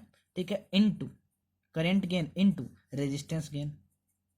बहुत बहुत बहुत ज़्यादा इंपॉर्टेंट फॉर्मूला, ठीक है, अच्छे से समझ लेना, ठीक। अच्छा, वैसे यहाँ भी बोल सकते हो voltage gain is equal to beta क्या होता था, बीटा कॉमन इमीटर एम्पलीफायर के केस में करंट गेन ही होता था, voltage gain is equal to current gain into resistance gain, ठीक है। तो कॉमन इमीटर एम्पलीफायर में भी ये फॉर्मूला एप्लीकेबल होगा। देखो दोनों सिमिलर फॉर्मूले हैं, कुछ भी अलग नहीं है यहाँ पे, ठीक। अब देखो यहाँ पे R naught by R I है, यहाँ पे R naught by R I है। R naught by R I क्या है सर, ये बता दो मुझे सर, मजा आ जाए, ठीक है। देखो आर नॉट और आर आई क्या है, आर नॉट है आपका आउटपुट रेजिस्टेंस, क्या है, आउटपुट रेजिस्टेंस। आर आई क्या है, आर आई है आपका इनपुट रेजिस्टेंस, क्या है, इनपुट रेजिस्टेंस, ठीक है। क्वेश्चन में बहुत बहुत अलग अलग तरीके से दिया रहता है आर नॉट और आर आई, ठीक है। सबका वेरिएशन मैं आपको लिखा देता हूं, आप याद कर लेना। जब भी आपको क्वेश्चन में, जब भी आपको क्वेश्चन में आउटपुट रेजिस्टेंस दिया हो, ठीक है, तो आर नॉट समझ जाना है, वो इनपुट रेजिस्टेंस दिया हो तो आर आई समझ जाना उसको, ठीक है। अच्छा, इस इनपुट रेजिस्टेंस को बेस रेजिस्टेंस वर्ड भी यूज कर सकता है क्वेश्चन में, तो याद रखना कभी भी क्वेश्चन में, ये देखो ये जो दोनों केस है ना वो इसके लिए भी बता रहा हूँ मैं, ठीक है ना, क्योंकि यहाँ भी R naught by R I लगा हुआ है, ठीक। तो कभी भी क्वेश्चन में इनपुट रेजिस्टेंस गिवन हो या बेस रेजिस्टेंस गिवन हो तो आप किसकी वैल्यू लोगे, आप आर आई की वैल्यू लोगे, समझ लेना, बहुत काम आएगा क्वेश्चन में, ठीक है। यही बच्चे नहीं समझ पाते हैं, देखो जहां जहां दिक्कत होती है वही मैं आपको बता रहा हूँ। अच्छा, आउटपुट रेजिस्टेंस में भी सर कुछ ऐसा होता है क्या, हाँ होता है। अगर क्वेश्चन में आउटपुट रेजिस्टेंस वर्ड यूज किया हो, अगर क्वेश्चन में आउटपुट रेजिस्टेंस वर्ड यूज किया हो, ठीक है, या फिर आपको कलेक्टर रेजिस्टेंस वर्ड यूज किया हो, कलेक्टर रेजिस्टेंस वर्ड यूज किया हो, या फिर लोड रेजिस्टेंस वर्ड यूज किया हो, कुछ भी गिवन है तो समझ जाना कि आर नॉट की वैल्यू गिवन है, कुछ भी गिवन है तो समझ जाना आर नॉट की वैल्यू इंपॉर्टेंट, मतलब दिया हुआ है, ये बहुत ज़्यादा इंपॉर्टेंट है, आर नॉट और आर आई पहचानना, ठीक है। लगभग हर क्वेश्चन में, हर क्वेश्चन में आपका यूज होने वाला है, ठीक है। तो देखो ये आपका हो गया वोल्टेज गेन का फॉर्मूला, ठीक है। अब एक वोल्टेज गेन का बेसिक फार्मूला भी होता है, ठीक है। वोल्टेज गेन का जो बेसिक फार्मूला होता है वो होता है voltage gain is equal to V C by V I, ठीक है। और इस VC को हम लोग V नॉट भी बोलते हैं, V नॉट बाई VY। और इस केस में क्या होता है, voltage gain is equal to, यहाँ पे VC बाई VI है, ठीक है। तो क्यों हो यहाँ पे VC बाई VI है, ठीक है ना। यहाँ पे क्या हो जाएगा, VC बाई VB हो जाएगा, क्या हो जाएगा, VC बाई VB हो जाएगा, VC बाई VB हो जाएगा, ठीक है ना। ये समझ में आया। अच्छा, VC बाई VB हो जाएगा, ये हमको समझ में आ गया। ये क्या है आपका कलेक्टर रेजिस्टेंस है, सॉरी कलेक्टर वोल्टेज है, और ये क्या है आपका बेस वोल्टेज है। ये क्या है आपका कलेक्टर वोल्टेज, कलेक्टर वोल्टेज, ठीक है। और ये आपका क्या है, बेस वोल्टेज है, क्या है, बेस वोल्टेज है, ठीक है। अच्छा, अब इसको भी मैं V नॉट बाई VI लिख सकता हूँ, क्या लिख सकता हूँ, V नॉट बाई VI लिख सकता हूँ, V नॉट बाई VI लिख सकता हूँ, ठीक है। अच्छा, अब देखो यहाँ पे VC क्या है, कलेक्टर वोल्टेज है, VB क्या है, बेस वोल्टेज है, VI और V नॉट क्या है, VI है इनपुट वोल्टेज, क्या है, इनपुट वोल्टेज, ठीक है। V नॉट क्या है, V नॉट है आपका आउटपुट वोल्टेज, क्या है, आउटपुट वोल्टेज, ठीक है ना। समझ में आया आपको, ठीक है, ये समझ में आया। देखो अब V नॉट भी अलग अलग तरीके से दे सकता है और VI भी अलग अलग तरीके से देता है। इसको इनपुट वोल्टेज बोलते हैं, या फिर इसको बोलते हैं इमीटर बेस वोल्टेज, क्या बोलते हैं इसको, इमीटर बेस वोल्टेज बोलते हैं, ठीक है। अच्छा, आउटपुट वोल्टेज का सर और कौन सा फॉर्म दिया रह सकता है, देखो आप अगर आपको क्वेश्चन में दिया हो audio signal, audio signal across, audio signal across collector, audio signal voltage across collector given हो, तो समझना कि V नॉट है, ये भी बहुत ज़्यादा इंपॉर्टेंट है, ठीक है। अच्छा, तो ये आपका V नॉट बाई VI हो गया, ठीक है। अच्छा, अब देखो यहाँ पे ध्यान से एक और चीज़ समझो कि ये वोल्टेज गेन जो है वो DC के लिए मैं बता रहा हूँ आपको, किसके लिए बता रहा हूँ, वोल्टेज गेन भी दो टाइप का होता है, करंट गेन दो टाइप का होता था, AC होता था और DC होता था हमारे पास। वोल्टेज गेन भी जो है वो मैं दो टाइप से डिफाइन करता हूँ, AC के लिए और DC के लिए। तो बोलोगे सर DC करंट गेन क्या लिखते थे हम लोग, सिंपल चेंज वहाँ पे नहीं लगाते थे, वहाँ पे हम लोग चेंज नहीं लगाते थे, वहाँ क्या लिखते थे IC बाई आई लिख देते थे। और जब AC की बात होता था तो del IC by del I लिख देते थे। वैसे यहाँ भी कर देंगे कि DC वोल्टेज गेन है तो VC बाई VI है, और AC वोल्टेज गेन आपसे पूछेगा तो हम इसको क्या लिख देंगे, जब AC पूछेगा तो हम लोग इसको लिख देंगे del VC by del VI। बिल्कुल सही, बिल्कुल सही, यही कर देना आप, ठीक है। और यहाँ पे क्या लिख देना है, यहाँ पे ये तो आपका क्या हुआ, ये आपका DC का केस हुआ, क्यों, क्योंकि यहाँ पे डेल नहीं लगा हुआ है। जब अगर हम डेल लगा देंगे तो AC के केस में वोल्टेज गेन कितना हो जाएगा, ये हो जाएगा del VC by del VB, del VC by del VB, ये हो जाएगा हमारा, ठीक है। अच्छा, देखो जिस तरीके से समझना है, ठीक है, और समझना चाहिए आप लोगों को, उसी तरीके से बता रहा हूँ, सब कुछ अच्छे से, फॉर्मूले को भी बता रहा हूँ कि कैसे कैसे क्या पूछा जाता है, कैसे कैसे या क्या याद रखना, ठीक। तो क्वेश्चन में कभी भी आउटपुट रेजिस्टेंस दिया हो तो R0 से डिनोट किया जाएगा, ठीक है। इनपुट रेजिस्टेंस दिया हो तो RI से डिनोट किया जाएगा। इनपुट रेजिस्टेंस को बेस रेजिस्टेंस भी हम लोग बोलते हैं, ठीक है। क्या बोलते हैं, बेस रेजिस्टेंस भी बोलते हैं। बेस रेजिस्टेंस दिया बना हो तो समझना RI दिया हुआ है, ठीक है। कलेक्टर रेजिस्टेंस दिया हो, लोड रेजिस्टेंस दिया हो, या आउटपुट रेजिस्टेंस दिया हो तो समझ जाना कि आपको क्या दिया हुआ है, आपको दिया हुआ है, आपको दिया हुआ है R0, मतलब आउटपुट रेजिस्टेंस हो गया, ठीक है। VC बता दिया, VI बता दिया, मीटर बेस वोल्टेज है तो इनपुट वोल्टेज ही हुआ, ऑडियो सिग्नल वोल्टेज और क्रॉस कलेक्टर दिया तो V नॉट दिया हुआ, इतना आप समझ गए। चलो इस स्लाइड को आप अच्छे से समझ लेना, ठीक है। अब कुछ फॉर्मूला हमारे पास और रह गए हैं, ठीक। अब इसको देखो आगे, ठीक है। देखो अभी तक बताया हूँ आपको दो ही चीज़ें, करेंट गेन बताया हूँ आपको, वोल्टेज गेन बताया हूँ, और ज़्यादा कुछ नहीं बताया हूँ आपको, ठीक है। अब देखो तीसरी चीज़ आपसे क्या पूछता है, तीसरी चीज़ आपसे पूछता है पावर गेन, ठीक है। क्या पूछता है, पावर गेन। और इस पावर गेन को हम लोग पावर एम्पलीफिकेशन भी बोलते हैं, क्या हम लोग बोलते हैं, पावर एम्पलीफिकेशन भी बोलते हैं, ठीक है। और इसका फॉर्मूला दोनों के केस में क्या होता है, देखो दोनों के केस में इसका जो फॉर्मूला होता है वो होता है वोल्टेज गेन, वोल्टेज गेन, ठीक है, इनटू रेजिस्टेंस गेन। क्या होता है, voltage gain into resistance gain, ठीक है। दोनों के केस में होता है, voltage gain into resistance gain होता है ये, ठीक है। तो ये होता है आपका पावर गेन, क्या होता है, पावर गेन होता है। Voltage gain into sorry power gain लिखा हो ना, voltage gain into resistance gain नहीं, यहाँ पे होगा करेंट गेन, क्या, करेंट गेन। मतलब कि पावर गेन जो दोनों के केस में होता है, मतलब कॉमन बेस एम्पलीफायर दिया हो या फिर कॉमन इमीटर का एम्पलीफायर दिया हो, क्या होता है, voltage gain into current gain होता है दोनों के केस में, ठीक है ना। अच्छा, और आगे देखो transconductance, transconductance, transconductance क्या होता है, ठीक है। ट्रांस कंडक्टेंस निकालना होगा तो कैसे निकालेंगे, ठीक है, कैसे निकालेंगे। देखो ट्रांस कंडक्टेंस को हम लोग स्मॉल जी एम से डिनोट करते हैं। किसे डिनोट करते हैं, स्मॉल जी एम से डिनोट करते हैं। और इसकी जो वैल्यू होती है वो क्या होती है, beta by R I, beta by R I, ठीक है। अगर क्वेश्चन में बीटा डीसी का गिवन हो, बीटा किसको बोलते थे, अरे बीटा तो बोलते the current gain common emitter amplifier में, तो बीटा डीसी गिवन हो तो यहाँ पे बीटा डीसी रखना। और अगर बीटा एसी गिवन हो तो यहाँ पे बीटा एसी रखना, ठीक है। बीटा डीसी और बीटा डीसी और बीटा एसी में क्या अंतर है मैं बता चुका हूँ। बीटा डीसी को हम लोग क्या लिखते थे, कॉमन इमीटर एम्पलीफायर केस में आईसी बाई आईबी, और एसी लिखते थे वहां पे तो क्या लिख देते थे, डेल लगा देते थे बस, ठीक है। और यहाँ पे आर आई क्या होता था, इनपुट रेजिस्टेंस होता था, क्या होता था, इनपुट रेजिस्टेंस होता था, ठीक है। तो ये आपका हो गया बीटा बाई आर आई हो गया। ट्रांस कंडक्टेंस सिर्फ और सिर्फ हम लोग निकालते हैं कॉमन इमीटर एम्पलीफायर के केस में, ठीक है। लेकिन कभी कभी पूछ लेता है आपको कि कॉमन बेस एम्पलीफायर के केस में क्या होगा, तो ट्रांस कंडक्टेंस ऐसे निकालेंगे, चाहे किसी का भी पूछे, ये दोनों के लिए है, ठीक है ना, फॉर्मूले, ठीक है। कॉमन इमीटर के लिए भी है और ये कॉमन बेस एम्पलीफायर के लिए भी है। तो ट्रांस कंडक्टेंस हम लोग ऐसे निकालते हैं, ठीक है। अब एक लास्ट फॉर्मूला और, ठीक है, फीडबैक। देखो फीडबैक क्या होता है वो मत समझो, ठीक है। यह हालांकि आपके सिलेबस में नहीं है, लेकिन एक बार नेट में इससे क्वेश्चन पूछा हुआ है, ठीक है, इसलिए मुझे आपको बताना पड़ेगा। देखो दो तरह के फीडबैक होते हैं एम्पलीफायर में, एक होता है पॉजिटिव फीडबैक, ठीक है, और एक होता है निगेटिव फीडबैक, निगेटिव फीडबैक। दो फॉर्मूले आपको याद रखने हैं, दोनों बहुत इजी हैं। देखो A F is equal to A by one minus A M, ठीक है। और यहाँ पे आपको याद रखना है A F is equal to A plus one by A M, ठीक है।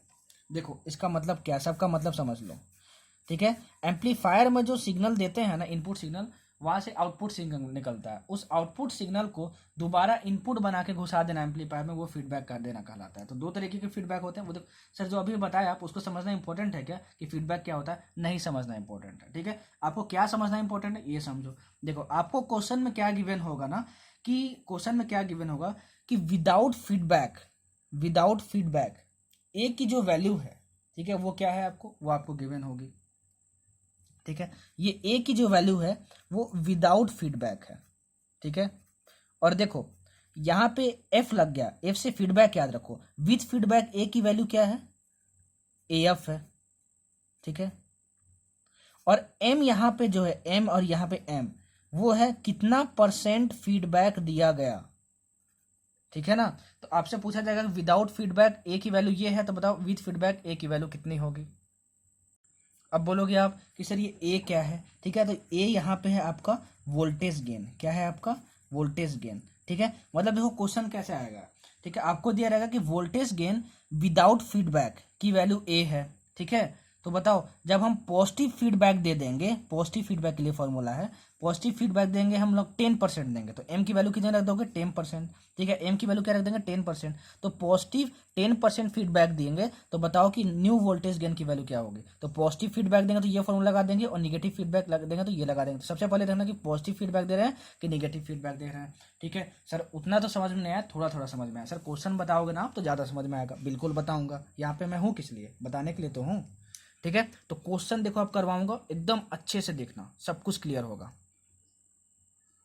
देखो मेन आपका क्वेश्चन ही है, ठीक है। अब देखो क्वेश्चन में एकदम बच्चे की तरह समझाऊंगा, ठीक है। प्लीज क्वेश्चन देखने से पहले अभी तक मैं जितना भी थ्योरी बताया हूँ ट्रांजिस्टर का, वो बेस्ट पॉसिबल वे में बताया हूँ। जितनी भी चीजें बोला हूँ और जितनी भी चीजें लिखा हूँ उसके बेसिस पे नोट्स बना लो और उसको 5 बार रिवाइज कर लो। और खास करके जो ट्रांजिस्टर का मैं बताया हूँ ना, ठीक ना, 1-2 स्लाइड में आपको जो बताया हूँ सारे फॉर्मूले एकदम अच्छे तरीके से, जिस तरीके से बताया उस तरीके से समझ लो, ठीक है। उसके बाद देखना अभी क्वेश्चन आपको बता रहा हूँ, ट्रांजिस्टर का डर बिल्कुल खत्म हो जाएगा, ठीक है ना। पूरे क्वेश्चन बनेंगे, टेस्ट सीरीज में क्वेश्चन आएंगे ना ट्रांजिस्टर के, तो सबसे पहले आप वही अटेम्प्ट करोगे, क्योंकि तुरंत बनते हैं, तुरंत बनते हैं, मतलब सब कुछ दिया रहता है और एक चीज फाइंड करना रहता है। देखो आगे मैं बताता हूँ आपको, ठीक है। चलो हम लोग क्वेश्चन करते हैं। देखो क्वेश्चन बैंक खोल लेना, मैं पहले ही बोला हूँ क्वेश्चन बैंक खोल लिया करो, उसके बाद क्वेश्चन एग्जैक्ट पढ़ा करो। हालांकि मैं क्वेश्चन एक्सप्लेन करता हूँ, लेकिन एग्जैक्ट क्वेश्चन पढ़ोगे तो ज़्यादा आपका दिमाग खुलेगा, ठीक है। देखो नीट 2017 क्वेश्चन में क्या पूछा हुआ था कि आपका एक कॉमन इमीटर एम्पलीफायर है। देखो कैसे क्वेश्चन को अटेम्प्ट करते हैं, ठीक ना, एकदम फटाक से क्वेश्चन बने। कॉमन इमिटर एम्पलीफायर है, आपको दिया हुआ है audio signal voltage across collector, इसकी वैल्यू गिवन है आपको, ठीक है। नीट 2017 क्वेश्चन है। एग्जैक्ट क्वेश्चन के लिए क्वेश्चन बैंक खोलो और देखो, मैं पढ़ाने का तरीका ये है, हर लेक्चर में बोलता हूँ, ठीक है। अच्छा, आपको कलेक्टर रेजिस्टेंस दिया हुआ है, कलेक्टर रेजिस्टेंस दिया हुआ है, कितनी वैल्यू गिवन है आपको, 3 किलो ओम दी हुई है, ठीक है ना। आपको करंट गेन भी गिवन है, करंट गेन भी गिवन है, तो करंट गेन है 100, ठीक है। और आपको क्या गिवन है, आपको गिवन है बेस रेजिस्टेंस भी गिवन है, बेस रेजिस्टेंस भी गिवन है आपको, ठीक है। वो कितना गिवन है आपको, 2 किलो ओम गिवन है आपको, ठीक है ना। अच्छा, और आपसे पूछा है कि वोल्टेज गेन कितना होगा, वोल्टेज गेन की वैल्यू कितनी होगी, ठीक है। और आपसे क्या पूछा हुआ है, वोल्टेज गेन पूछा है और आपसे पावर गेन पूछा हुआ है, ठीक।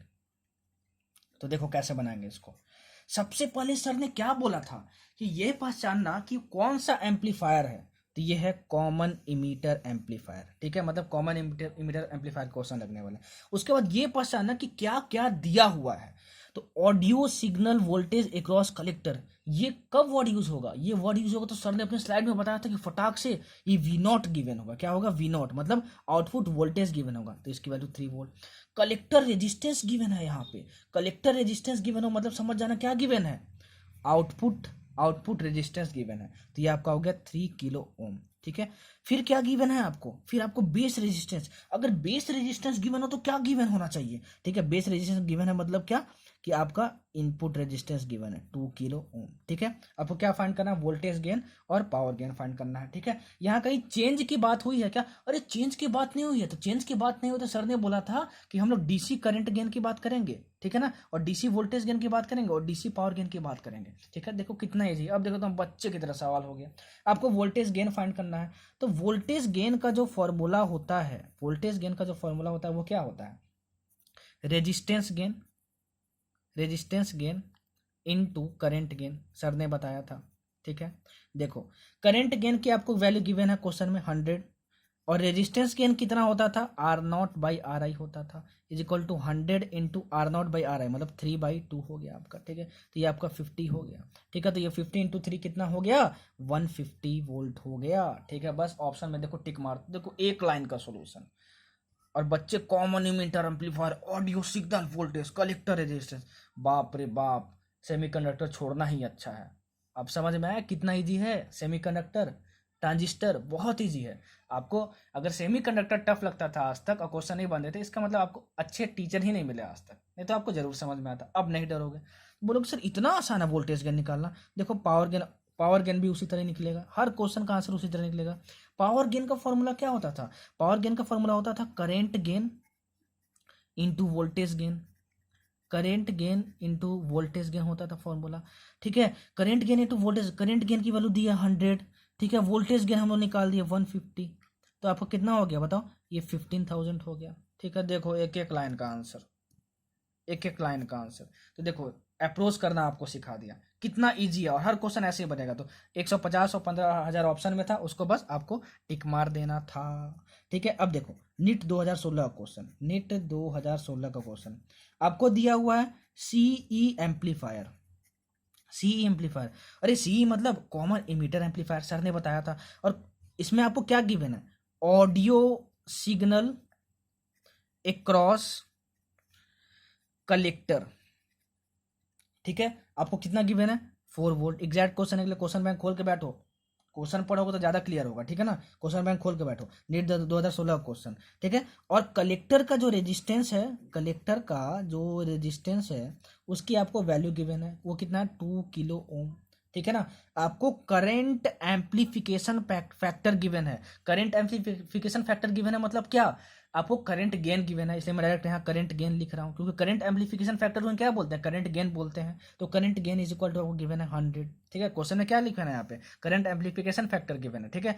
और उसी को क्या बोलते हैं, करंट गेन बोलते हैं, सर ने बताया था, तो मैं यहाँ डायरेक्ट करंट गेन लिख दे रहा हूँ। आपको क्वेश्चन में गिवन है बेस रेजिस्टेंस, बेस रेजिस्टेंस की वैल्यू भी गिवन है आपको, वो कितना है आपको 1 किलो ओम, ठीक है। आपसे पता है क्वेश्चन में क्या पूछा है, आपसे क्वेश्चन में पूछा input, input signal voltage, input signal voltage, ठीक है, मतलब क्या पूछा है आपसे, इनपुट सिग्नल वोल्टेज किसको बोलते थे, वी आई को बोलते थे। ठीक है, वी आई को बोलते थे। वी आई कहाँ पे आता था, वी आई कहाँ पे आता था, ठीक है, वोल्टेज गेन का याद करो, मैं स्लाइड में बताया था कि जो बेसिक फॉर्मूला होता है वो होता है A is equal to V naught by V I. ठीक है, ये वोल्टेज गेन है, यहाँ पे इसको मैं क्या लिख दे रहा हूँ, वोल्टेज गेन लिख दे रहा हूँ। ठीक है, वोल्टेज गेन का जो बेसिक फॉर्मूला है वो वी नॉट बाई वी आई लिख दे रहा हूँ यहाँ पे। सर यहाँ पे आपने डेल क्यों नहीं लगाया, क्योंकि क्वेश्चन में कहीं भी चेंज की बात नहीं हो रही है, जैसे ही चेंज की बात होगी तो हम लोग क्या रखेंगे, यहाँ पे डेल डेल लगा देंगे, मैंने अपने स्लाइड्स में बताया अभी। ठीक है, तो वोल्टेज गेन इज क्या we naught by V I हो गया। ठीक है, आपको वी नॉट गिवन है शायद, हाँ गिवन है, ऑडियो सिग्नल वोल्टेज एक क्रॉस कलेक्टर गिवन है। ठीक है, इसका मतलब क्या गिवन है, आपको वी नॉट गिवन है, आपको सर ने बताया था वी नॉट कितना है 4 है। ठीक है, तो वी नॉट हो गया, आपको वी आई निकालना है, वोल्टेज गेन मिल जाए तो मजा आ जाए। ठीक है, वोल्टेज गेन मिल जाए तो मजा आ जाए। तो देखो वोल्टेज गेन का जो फॉर्मूला होता है वो क्या होता है, वोल्टेज गेन का जो फॉर्मूला होता है वो क्या होता है, वो होता है आपका resistance gain into current gain. क्या होता है, voltage gain is equal to resistance gain into current gain.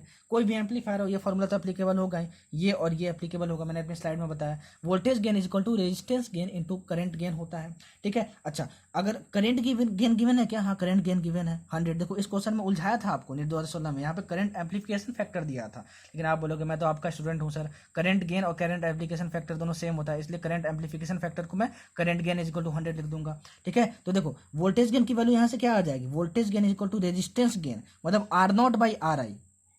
ठीक है, तो कलेक्टर रेजिस्टेंस गिवन हो मतलब क्या गिवन है, आर नॉट गिवन हो, बेस रेजिस्टेंस गिवन हो मतलब क्या गिवन है, आर आई गिवन है, मतलब ये क्या हो गया, ये आर आई गिवन है और ये आर नॉट गिवन है। ठीक है, मैंने अपनी स्लाइड में बताया, देखो पलटो अच्छे से, ठीक है ना, कि कलेक्टर रेजिस्टेंस गिवन है उसका मतलब आर नॉट हुआ, और बेस रेजिस्टेंस गिवन है उसका मतलब आर आई हुआ, मतलब ये कितना हुआ 2/1 हो गया। ठीक है, तो current gain 100 into resistance gain मतलब 2/1 हो गया, मतलब ये हो गया आपका कितना 200 हो गया। ठीक है, अच्छा वोल्टेज गेन की वैल्यू आ गई हमारे पास 200 is equal to V naught, हमको पता चल चुका है 4 वोल्ट। ठीक है 4, क्यों, क्योंकि audio signal voltage across collector दिया है, मतलब मैंने सर ने क्या बताया था स्लाइड में, वो क्या दिया वी नॉट दिया है, तो ये 4/VI हो गया, तो VI इज इक्वल टू 4/200 हो गया। जब इसको आप सोल्व करोगे, ठीक है, तो ये कितना हो गया 2/100 हो गया, तो ये आपका हो गया 20 मिली वोल्ट। कितना हो गया 20 मिली वोल्ट। अरे भाई अब 2/100 को मिली वोल्ट में कैसे कन्वर्ट करना है वो तो आप कर ही लोगे। ठीक है, अब ये तो न्यूमेरिकल पार्ट है, कैसे करोगे मैं बता रहा हूँ। 1 वोल्ट इज इक्वल टू कितना होता है 1000 मिली वोल्ट होता है। ठीक है ना, इतना आप समझ लो।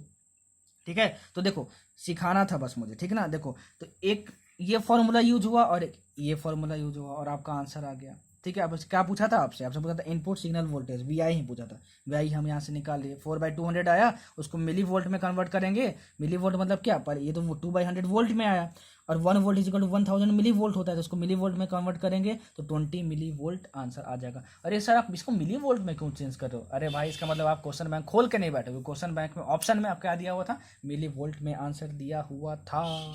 ठीक है, देखो इतना ईजी क्वेश्चन होता है। ठीक है, इतना ईजी क्वेश्चन होता है। फिर से देखो, ठीक है, दूसरा क्वेश्चन, सारा डर मिटा दूंगा इसके बाद, फिर कभी बोलोगे नहीं कि सर ट्रांजिस्टर से क्वेश्चन बन नहीं रहा है, सारा क्वेश्चन बनेगा आपसे नीट 2016 का क्वेश्चन। फिर से देखो, ठीक है, देखो क्या क्वेश्चन पूछा हुआ है, आपको दिया हुआ है कॉमन इमीटर एम्पलीफायर। क्वेश्चन पढ़ना अच्छे से, ठीक है, सबसे पहले यही पहचानना है कि कौन सा एम्पलीफायर है। ठीक है, आपको लोड रेजिस्टेंस गिवन है, क्या गिवन है आपको, लोड रेजिस्टेंस गिवन है, कितना 800 ओम गिवन है।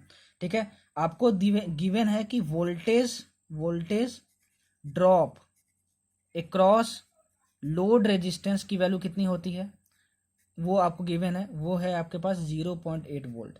करंट एम्पलीफिकेशन फैक्टर गिवन है आपको 0.96, उसको हम लोग और क्या बोलते हैं, करंट गेन बोलते हैं। ठीक है, तो उसकी वैल्यू कितनी हो गई 0.96 दी हुई है क्वेश्चन में। क्वेश्चन पढ़ना तब ये देखना भाई, तभी फायदेमंद होगा, नहीं तो नहीं होगा फायदेमंद। आपको इनपुट रेजिस्टेंस गिवन है क्वेश्चन में, इनपुट रेजिस्टेंस आपको गिवन है कितना 192 ओम। ठीक है, आपसे वोल्टेज गेन पूछा है, ठीक है, और क्या पूछा हुआ है, पावर गेन पूछा हुआ है आपसे। ठीक है, मैं आपको वोल्टेज गेन निकाल के बता रहा हूँ, पावर गेन आप अपने से निकालना। ठीक है, देखो वोल्टेज गेन का फॉर्मूला क्या होता है, वोल्टेज गेन का जो फॉर्मूला होता है वो होता है current gain into resistance gain. ठीक है, अच्छा करंट गेन की वैल्यू गिवन है क्या, हाँ गिवन है 0.96। रेजिस्टेंस गेन क्या होता है, R naught by R I होता है, ठीक है। तो ये 0.96 हो गया इनटू, अच्छा सर ने बताया था कभी भी लोड रेजिस्टेंस गिवन हो मतलब वो आर नॉट की वैल्यू गिवन है आउटपुट रेजिस्टेंस की, तो ये 80 हो गया बाई आर आई, ठीक है। इन आर आई मतलब क्या होता है, इनपुट रेजिस्टेंस, तो ये डायरेक्ट दिया हुआ है 192, ठीक है 192, ठीक है। ये आपको कितना गिवन था, 800 गिवन था, ठीक है ना, 80 नहीं 800 ओम गिवन था, तो यहाँ पे आप 800 लिख दो, ठीक है। तो ये 0.96 इंटू 800 बाई 192 हो गया, तो ये इसका आंसर कितना आ जाएगा, इसको सॉल्व करना आप, ठीक है। तो ये आपका आ जाएगा 4, ठीक है। अब आपको क्या निकालना था, पावर गेन, तो power gain is equal to current gain into voltage gain होता है, क्या होता है, क्या होता है, current gain into voltage gain होता है। तो करंट गेन आपको गिवन है 0.96 into voltage gain, voltage gain आप निकाल चुके हैं यहाँ से, देखो वोल्टेज गेन की वैल्यू निकालो 4, जब इसको मल्टीप्लाई करोगे तो आपको कितना आ जाएगा 3.84। देखो एक लाइन का आंसर है, 4 नंबर दिलाएगा और क्वेश्चन आएगा ही ट्रांजिस्टर से, ये कंफर्म है, हर साल पूछा जाता है, ठीक है। अच्छा आगे बढ़ते हैं, नीट 2015 क्वेश्चन, सारे टाइप का क्वेश्चन करवा दूंगा, आप कभी डरोगे नहीं भाई ट्रांजिस्टर से, ठीक है। और डरोगे तो बोलना कि अरे सर अभी भी डर लग रहा है, नहीं डर लगेगा भाई, नहीं डर लगेगा। एक अच्छी माइंडसेट रखो, एक अच्छी सोच रखो, अपने बॉडी को हेल्दी रखो, अपने टीचर पे भरोसा रखो और खुद पे भरोसा रखो, सारे क्वेश्चन बनेंगे और सब कुछ क्वालिफाई होगा, कोई भी एग्जाम दे दो, ठीक है। चलो नीट 2015 में क्वेश्चन क्या पूछा हुआ था, बस मैं जैसे बोल रहा हूँ वैसे पढ़ोगे तो फिजिक्स बहुत ईजी लगेगी, और उसमें कोई भी कमी करते हो तो भाई फिर अपने आप को आप धोखा दे रहे हो, फिर फिजिक्स कभी नहीं समझ में आने वाली, चाहे मैं पढ़ा लूँ चाहे कोई और पढ़ा ले, ठीक है। क्योंकि मैं बच्चे की तरह आपको समझाता हूँ, इतने बच्चे की तरह आपको कोई नहीं समझाएगा, ठीक। तो जो जो बोलता हूँ तो प्लीज़ उसको फॉलो करो, क्योंकि किस्मत आपकी बनेगी, गोल आपको मिलेगा आपका, ठीक है ना। मुझे क्या है, मुझे तो मैं पढ़ाऊँगा, फ्री लेक्चर दे रहा हूँ, मेरा काम है वो, ठीक है, वो मैं कर रहा हूँ, आप लोग के भलाई के लिए कर रहा हूँ। जिंदगी किसकी बनेगी, गोल किसका अचीव होगा, आपका अचीव होगा। तो जिस तरीके से मैं बोल रहा हूँ उस तरीके से आप फिजिक्स पढ़ो, नोट्स बनाओ, सब कुछ प्रॉपर तरीके से, और जैसे मैं बोलता हूँ पूरे लेक्चर भर में यही बोलता हूँ, क्यों, क्योंकि सबसे पहले ये जरूरी होता है ना कि बच्चे में डिसिप्लिन आए, कैसे पढ़ा जाता है, अगर वो चीज़ आ गई ना तो फिर सारी चीज़ें आसान हो जाती हैं, ठीक। तो जिस तरीके से मैं बोलता हूँ फिजिक्स पढ़ने को उस तरीके से पढ़ो, ठीक है। देखना फिजिक्स जरूर स्ट्रांग हो जाएगी और अच्छा स्कोर करके आओगे आप, ठीक है। अगर आप फॉलो नहीं कर रहे हो तो अपने आप को आप धोखा दे रहे हो, ठीक। चलो नीट 2015 का क्वेश्चन देखो, आपसे क्या क्वेश्चन पूछा हुआ था कि एक सीई एम्पलीफायर है, ठीक है, इसमें इनपुट सिग्नल डाला गया, सीई एम्पलीफायर में इनपुट सिग्नल डाला गया, उसकी जो वैल्यू गिवन है वो है V I is equal to 2 cos 15t plus pi by 3, बहुत बेहतरीन क्वेश्चन है, ठीक है। और वोल्टेज गिवन है आपको, वोल्टेज गेन की वैल्यू गिवन है आपको, उसकी कितनी है वैल्यू बताओ, 150 है वैल्यू, ठीक है। तो आपको बताना है कि आउटपुट सिग्नल का इक्वेशन क्या होगा। बहुत बहुत बहुत बेहतरीन क्वेश्चन, ऐसा क्वेश्चन सिर्फ एक बार आया है नीट में और दोबारा पूछ सकता है, इसलिए अच्छे से समझना, ठीक है। देखो सर ने बताया था कि कॉमन सी मतलब common emitter, common emitter amplifier में जो भी हम इनपुट सिग्नल देते हैं उसका अगर फेस डिफरेंस फेस अगर फाई हो, ठीक है, तो जो आउटपुट सिग्नल निकलता है उसका जो फेज होता है वो होता है फाई प्लस पाई, ठीक है। और फेज किसको बोलते हैं sir, oscillations and waves chapter में बताए थे, फेज बोलते हैं इसको, ठीक है। अच्छा मतलब कि जो भी आउटपुट सिग्नल आने वाला है, ठीक है ना, उसका जो फेज है वो कितना होगा, जो फेज है वो कितना होगा, वो होगा फाई प्लस पाई, फाई मतलब ये phi 15t plus pi by 3 और प्लस पाई ऐड कर देंगे, ठीक है। अरे मैंने अपने स्लाइड में बताया है कि सी एम्पलीफायर में इनपुट सिग्नल और आउटपुट सिग्नल में कितना फेज डिफरेंस होता है, पाई का, मतलब इसका फाई अगर फेज हो, फेज इसको बोलते हैं, ऑसिलेशन एंड वेव्स में बताया, 11th का हर एक चैप्टर मैं कंप्लीट कर चुका हूँ, जिन बच्चों को नहीं पता है उसका प्लेलिस्ट अलग से बना हुआ है, आप हर एक जाके लेक्चर देख सकते हो, बहुत बहुत बहुत बेहतरीन तरीके से मैंने हर चैप्टर को एक्सप्लेन किया है और रिवीजन करवाया है, ठीक है। 11th पूरा कंप्लीट हो गया है और हम लोग अब यहाँ पे सेमीकंडक्टर पे हैं, ठीक है। तो ये आपका प्लस पाई हो गया, ये समझ में आया, इसका फेज पाई है तो इसका कितना होगा, 5 प्लस पाई होगा, ठीक है। तो अंदर वाली टर्म क्या होने वाली है, 15t plus pi by 3 plus pi होने वाली है, ठीक है। अच्छा अब देखो वोल्टेज गेन का जो बेसिक फार्मूला होता है, जो बेसिक फार्मूला होता है वो होता है A is equal to V naught by V I, हमको पता है ये आउटपुट वोल्टेज होता है, ये इनपुट वोल्टेज होता है, सर ने बताया था, ठीक है। तो V naught is equal to A into V I हो गया, ठीक है। तो ए मतलब कितना 150 इंटू वी आई, ठीक है। वी आई मतलब कितना हुआ, वी आई ये आपको गिवन है, देखो ये गिवन है, तो आउटपुट वोल्टेज इसको बोलते हैं, ठीक है। तो आउटपुट वोल्टेज का जो फॉर्मूला हो गया वो कितना हो गया, ए इंटू वी आई, ए मतलब क्या, वोल्टेज गेन, ठीक है, वोल्टेज गेन का ही तो ये बेसिक फॉर्मूला होता था, वोल्टेज गेन मतलब 150 इंटू क्या वी आई, वी आई की वैल्यू इतनी गिवन है आपको, ठीक है, 2 cos 15t plus pi by 3 plus क्या पाई, ये लिखना क्योंकि आउटपुट सिग्नल का फेज अब पाई से ज़्यादा हो जाता है, ये सर ने बताया था। बस ये कितना हो गया आपको, इसको सोल्व करोगे तो 15t प्लस ये 3 pi plus pi 4 pi by 3, तो कितना हो गया output signal V naught is equal to ये 150 इंटू 2 कितना हो गया आपके पास बताओ, 300 हो गया। 300 कॉस 15t प्लस इनको ऐड कर दिए तो कितना हो गया आपका 4 पाई बाई 3 हो गया। देखो बस यही आंसर था, ठीक है। ऑप्शन मैच करो, ये ऑप्शन था, आपको इसको टिक मारना था। देखो देखो कितना बेहतरीन तरीके से स्पेंड कर दिया। अब कभी भी डरना नहीं, ठीक है। चलो आगे, अब आगे बढ़ो, ठीक है, आगे बढ़ते जाओ। निट 2013 का क्वेश्चन अब थोड़ी तेजी से करेंगे क्योंकि मैंने बता दिया कि कैसे अप्रोच करते हैं, ठीक है। देखो आपको क्वेश्चन में गिवन था कॉमन इमीटर एम्पलीफायर है, क्वेश्चन बैंक खोल के बैठना, क्वेश्चन पढ़ लेना, वीडियो यूज करना, पहले क्वेश्चन पढ़ना, ठीक है। आपको गिवन है कि जब ट्रांस कंडक्टेंस की वैल्यू आपके पास 0.03 mho है, ठीक है। ट्रांस कंडक्टेंस का यूनिट होता है, इसकी बस वैल्यू से आपको मतलब है, ठीक है। और करेंट गेन आपके पास कितना है 25 है, तो आपकी जो वोल्टेज गेन की जो वैल्यू है ना, वोल्टेज गेन की जो वैल्यू है वो आपके पास जी है, ठीक है। तो आपको बताना है कि जब ट्रांस कंडक्टेंस की जो वैल्यू है वो 0.02 हो जाए और जो करेंट गेन है, ठीक है, वो जब 20 हो जाए तो आपको बताना है कि ये जो वोल्टेज गेन जी था वो वोल्टेज गेन कितना हो जाएगा, ठीक है। देखना ये भी कितना इजीली तरीके से सॉल्व होगा, ठीक। देखो वोल्टेज गेन क्या होता है, वोल्टेज गेन होता है हमारे पास, वोल्टेज गेन हमारे पास होता है करेंट गेन, ठीक है। करंट कॉमन इमीटर एम्पलीफायर है तो कॉमन इमीटर में हम लोग करंट गेन किससे डिनोट करते हैं, बीटा से। Current gain into resistance gain होता है, ठीक है ना। वोल्टेज गेन इक्वल टू क्या होता है, current gain into resistance gain होता है। रेजिस्टेंस गेन का फॉर्मूला R0/RI होता है, ठीक है। ये हो गया आपके पास। और ट्रांस कंडक्शन का फॉर्मूला क्या होता है, वो होता है बीटा बाई आर आई होता है। क्या होता है, बीटा बाई आर आई होता है। अगर वहीं पे यहाँ पे अल्फा लिख देते तो किसका कैसे बन जाता है, कॉमन बेस एम्पलीफायर का बन जाता है। सी एम्पलीफायर में क्या होता था, यहाँ पे बीटा होता था, तो यहाँ पे मैंने बीटा लिख दिया, ट्रांस कंडक्टेंस का फॉर्मूला। अगर वही मैं लिख दूँ GM is equal to alpha by R I, तो ये अल्फा किसके केस में होता था, यहाँ पे हम लोग कॉमन बेस एम्पलीफायर के केस में लिखते थे यहाँ पर, ठीक है। अच्छा तो ये होता है फॉर्मूला। अच्छा ये हमको समझ में आ गया। तो यहाँ से आप आर आई की वैल्यू देखोगे तो ये आ जाएगा आपका बीटा बाई GM। क्या आ जाएगा आपके पास, बीटा बाई GM। इस वोल्टेज गेन को मैं ए से डिनोट कर दूं तो यहाँ से देखो क्या है, ए इज इक्वल टू, ठीक है, A is equal to beta into R0/RI। की वैल्यू कितना है, बीटा इंटू GM है, ठीक है। तो बीटा बीटा कैंसिल हो गया तो यहाँ से क्या हो गया, A is equal to beta into GM हो गया आपके पास, बीटा इंटू GM हो गया। फर्स्ट केस की बात करो, वोल्टेज गेन कितना है, वोल्टेज गेन ए से डिनोट किया हूं यहाँ पे देखो, वोल्टेज गेन है आपका G is equal to beta मतलब क्या, करंट गेन 25 है, इनटू GM की वैल्यू कितने गिवन है, GM की वैल्यू आपको गिवन है, GM की वैल्यू आपको गिवन है, कहाँ गया GM, ट्रांस कंडक्टेंस, ठीक है ना। ट्रांस कंडक्टेंस को बोलते थे, ये हो गया 0.03 हो गया फर्स्ट केस में। सेकेंड केस में देखो ये आपका फॉर्मूला आ गया, ठीक है ना, ठीक है। अच्छा अब दूसरे केस में देखो, वोल्टेज गेन को हम लोग G डैश मान लेते हैं, G dash is equal to beta दूसरे केस में क्या गिवन है, बीटा मतलब क्या होता था, करंट गेन होता था कॉमन एमिटर एम्पलीफायर के केस में 20 इंटू GM कितना है दूसरे केस में 0.02 है आपका, कितना है 0.02 है आपका, ठीक है। तो ये आपका कितना हुआ 20 इंटू ये हो गया आपका 2/100, ठीक है। 20 इंटू 2/100 मतलब ये होगा 40/100 हो गया आपका, कितना हो गया 40/100 हो गया आपका। अच्छा इस केस में देखो,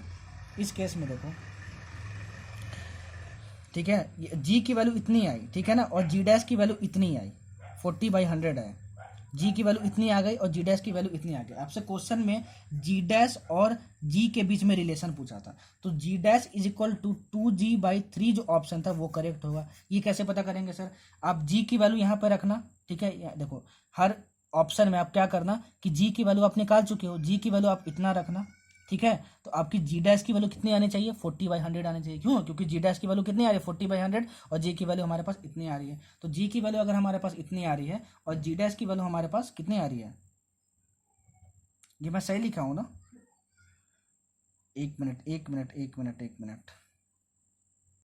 सॉरी, थोड़ा सा गलती हो गया मुझसे, माफ करना यार सब लोग, थोड़ा सा गलती हो गया, ठीक है। आप तो पहचाने गए होंगे कहाँ मैं गलती किया हूँ। यहाँ पे GM is equal to beta by R I में बताया था, ठीक है। तो यहाँ से आर आई की वैल्यू बीटा बाई GM हो गया, तो इस फॉर्मूले में मैं इस फॉर्मूले में beta into R naught, R I की वैल्यू में रखा तो आर आई की वैल्यू क्या हो गई, बीटा बाई जी एम हो गई, तो ये बीटा बीटा कैंसिल हो गया, ये R naught into G M हो गया। ठीक है, सॉरी यार थोड़ा सा गलती हो गया मुझसे, माफ़ करना मुझे।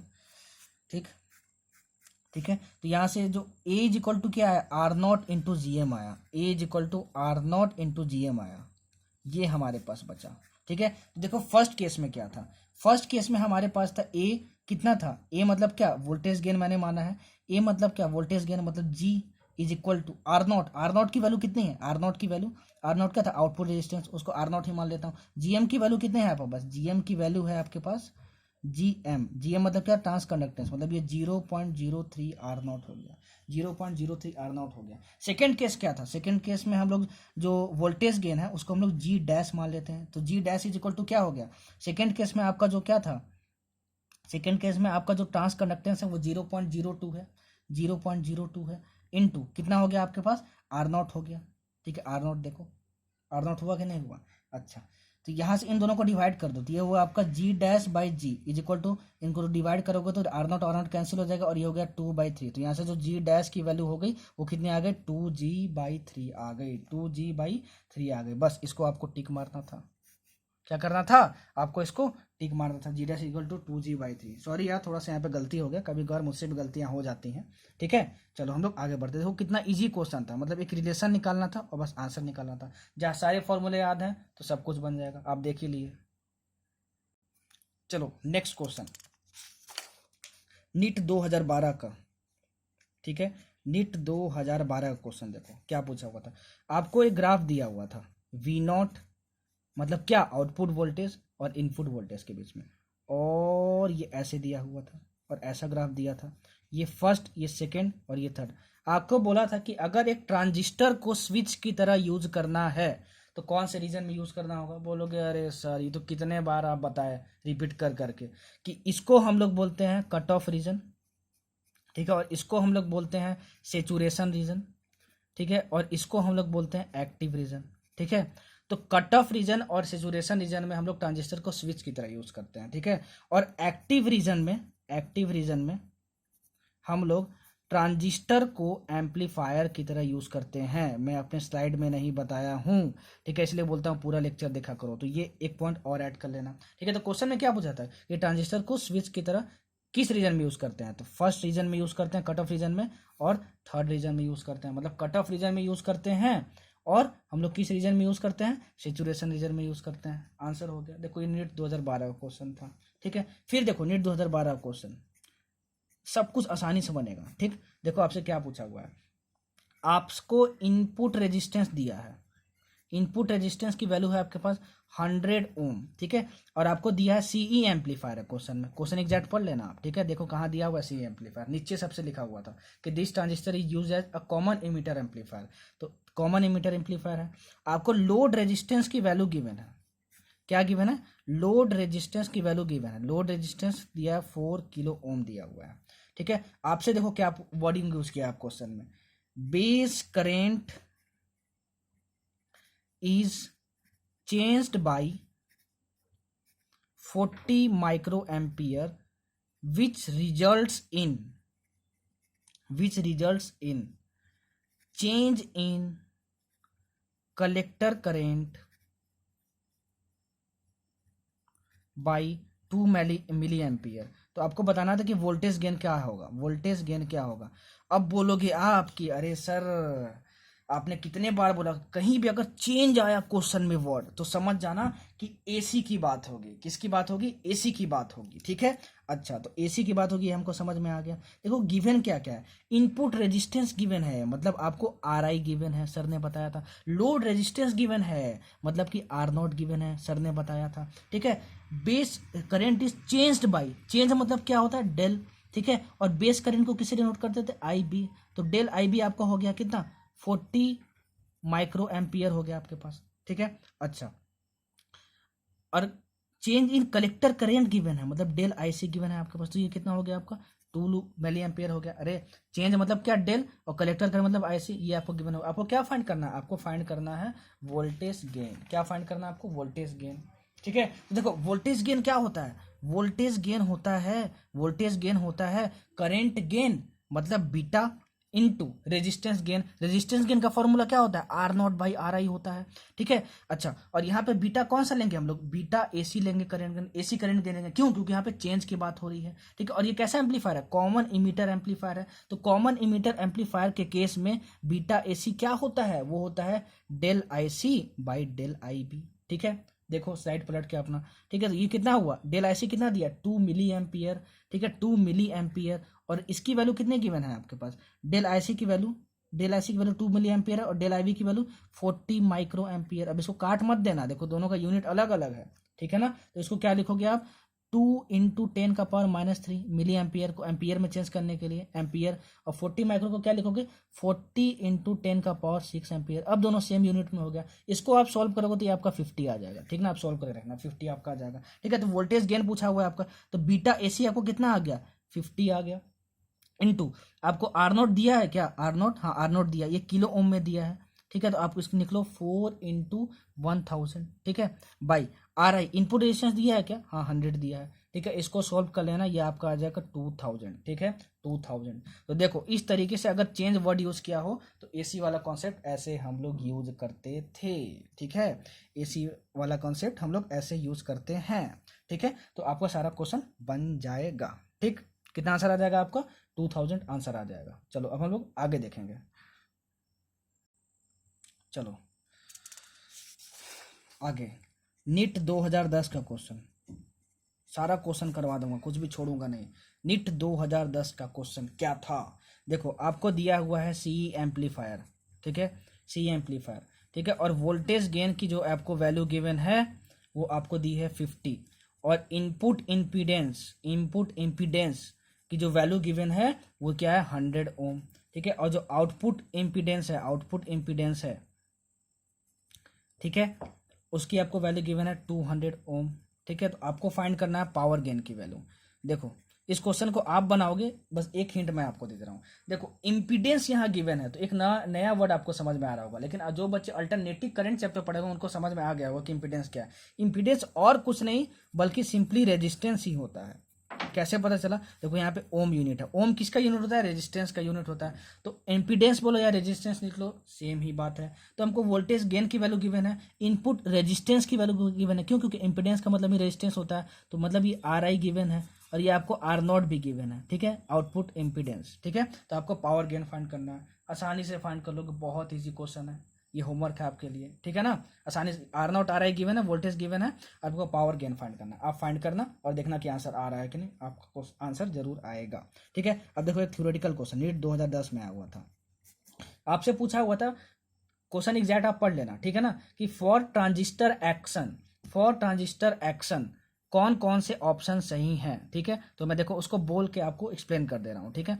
फर्स्ट ऑप्शन में आपसे क्या पूछा हुआ था, 20 emitter collector region should have similar size and doping concentration। सुनना, 20 emitter and collector region should have same and similar doping concentration। Transistor को वर्क करने के लिए बेस इमीटर और कलेक्टर का सेम डोपिंग कॉन्सेंट्रेशन होना चाहिए, सेम डोपिंग कॉन्सेंट्रेशन होना चाहिए, ठीक है। ये फर्स्ट ऑप्शन था, ठीक है। तो आप बोलोगे, अब देखो क्वेश्चन बैंक खोल के बैठना तब आपको ज़्यादा समझ में आएगा। आप बोलोगे सर आप तो बताए थे कि ट्रांजिस्टर के केस में क्या होता है, बेस इमीटर और कलेक्टर तीनों अलग अलग डोप किए जाते हैं, किसी को लाइट डोप किया जाता है, किसी को मॉडरेट, किसी को बहुत ज़्यादा। तो ये तो बोल रहा है कि सिमिलर डोपिंग कॉन्सेंट्रेशन होना चाहिए, मतलब ये ऑप्शन गलत है। दूसरा ऑप्शन देखो, base reason must be very thin and lightly doped, ठीक है।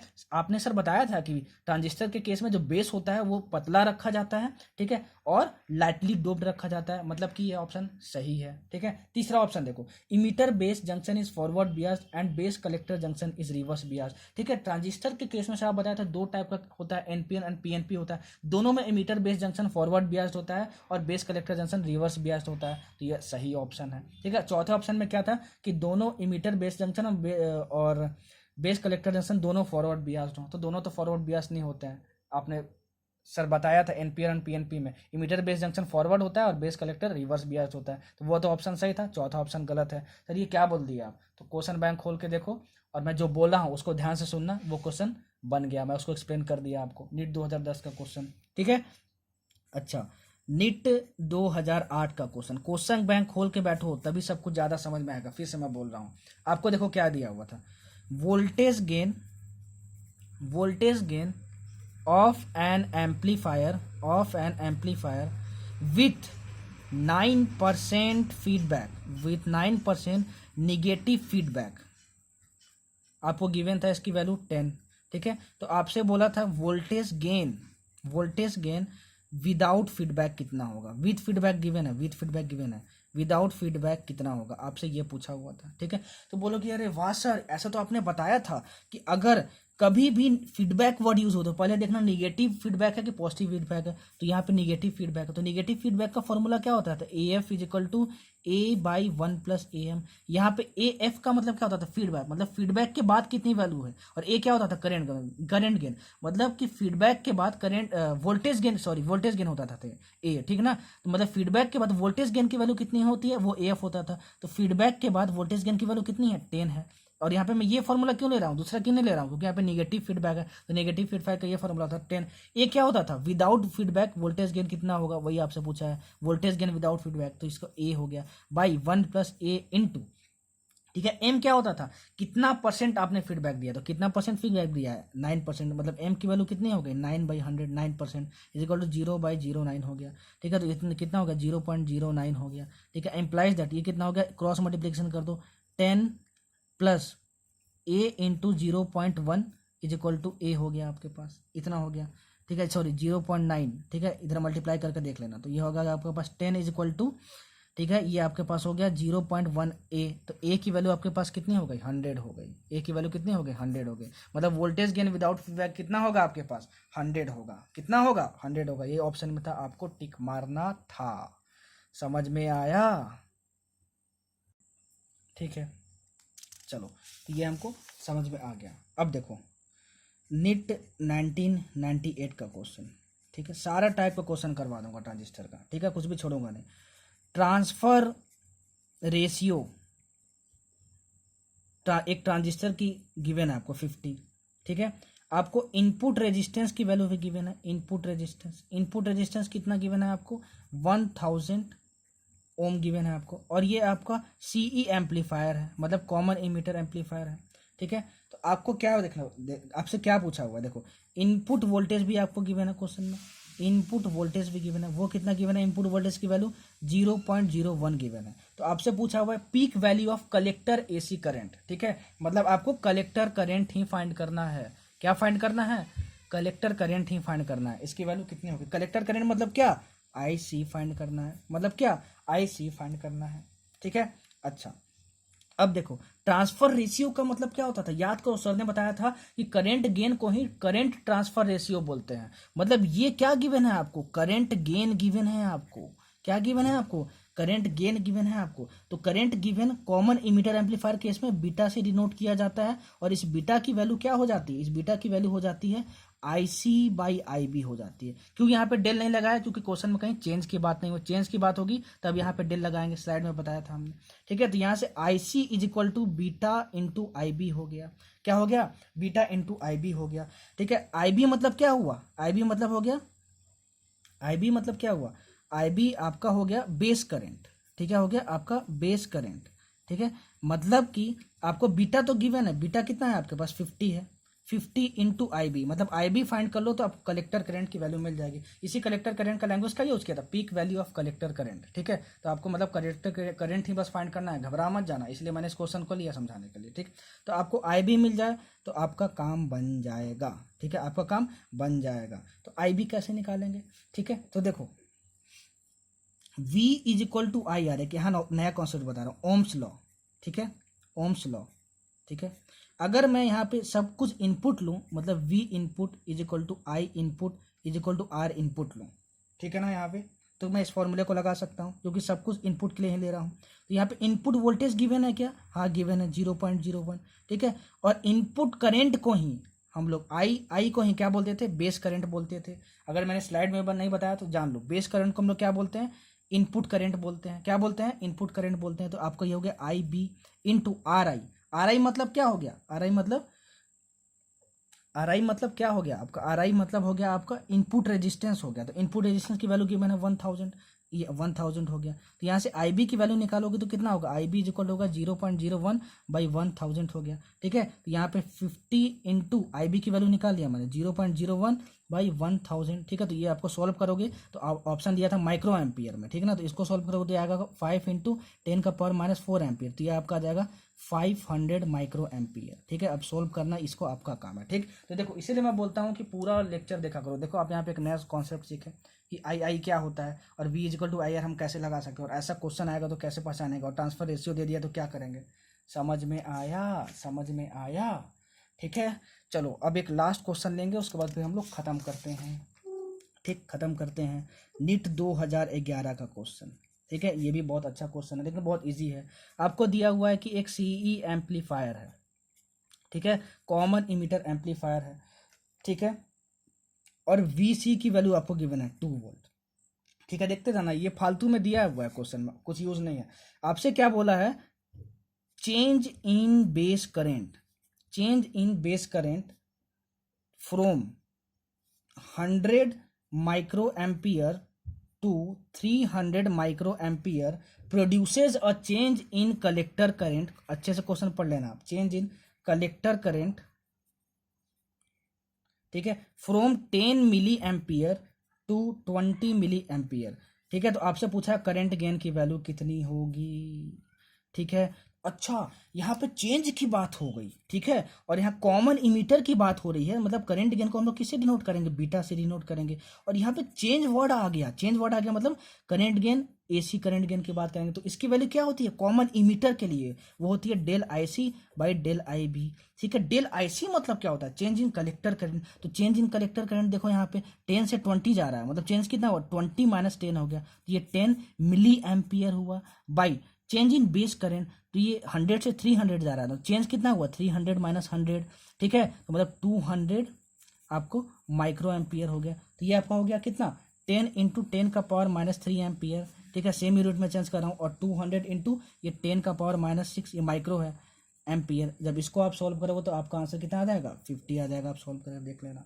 ठीक है, ये देखो इतने बच्चे की तरह आपको समझा दिया, ये जितने टाइप के क्वेश्चन पॉसिबल हो सकते थे ट्रांजिस्टर पे, ठीक है, मैंने कंप्लीट करवा दिया आपको।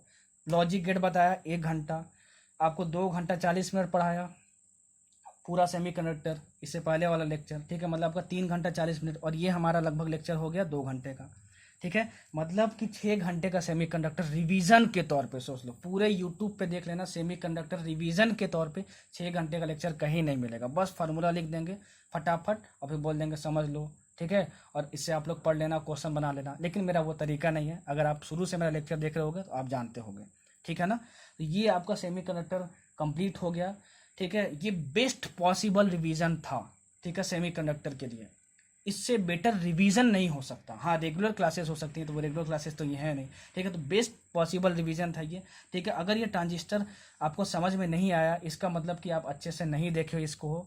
ठीक है, और मेरे जो गाइडलाइंस थी कि नोट्स बनाओ, ऐसे देखो वैसे देखो लेक्चर को, ठीक है, जो मैं हर लेक्चर में आपको बोलता हूँ, उस तरीके से आप उसको फॉलो नहीं किए। ठीक है, अगर सब कुछ फॉलो किए होगे तो बहुत अच्छे नोट्स बन गए होंगे, और एकदम बच्चे की तरह ट्रांजिस्टर समझाया। और आप देख लेना, कोई भी क्वेश्चन बनाना प्रीवियस ईयर का, जो भी टेस्ट सीरीज में आता है वो बनाना, ट्रांजिस्टर को देख के आप घबराओगे नहीं कभी, सबसे पहले वही क्वेश्चन बनाओगे, आपको जरूर समझ में आया होगा। ठीक है, तो अब आज के बाद आप ट्रांजिस्टर डरना मत। ठीक है, 3 क्वेश्चन आएगा लॉजिक गेट से, एक क्वेश्चन यहाँ से ट्रांजिस्टर से, और एक क्वेश्चन जो सेमीकंडक्टर लेजर इससे पहले दिया था। 3 क्वेश्चन 12 नंबर का। अब कभी भी टेस्ट सीरीज में क्वेश्चन आया तो ट्रांजिस्टर के क्वेश्चन सबसे पहले करना, बहुत ईजी होता है, और आप देखे हो कि एक लाइन में इसका आंसर आ जाता है। ठीक है, और बहुत स्कोरिंग होता है। ठीक, तो ये बेस्ट पॉसिबल रिवीजन था सेमीकंडक्टर के लिए।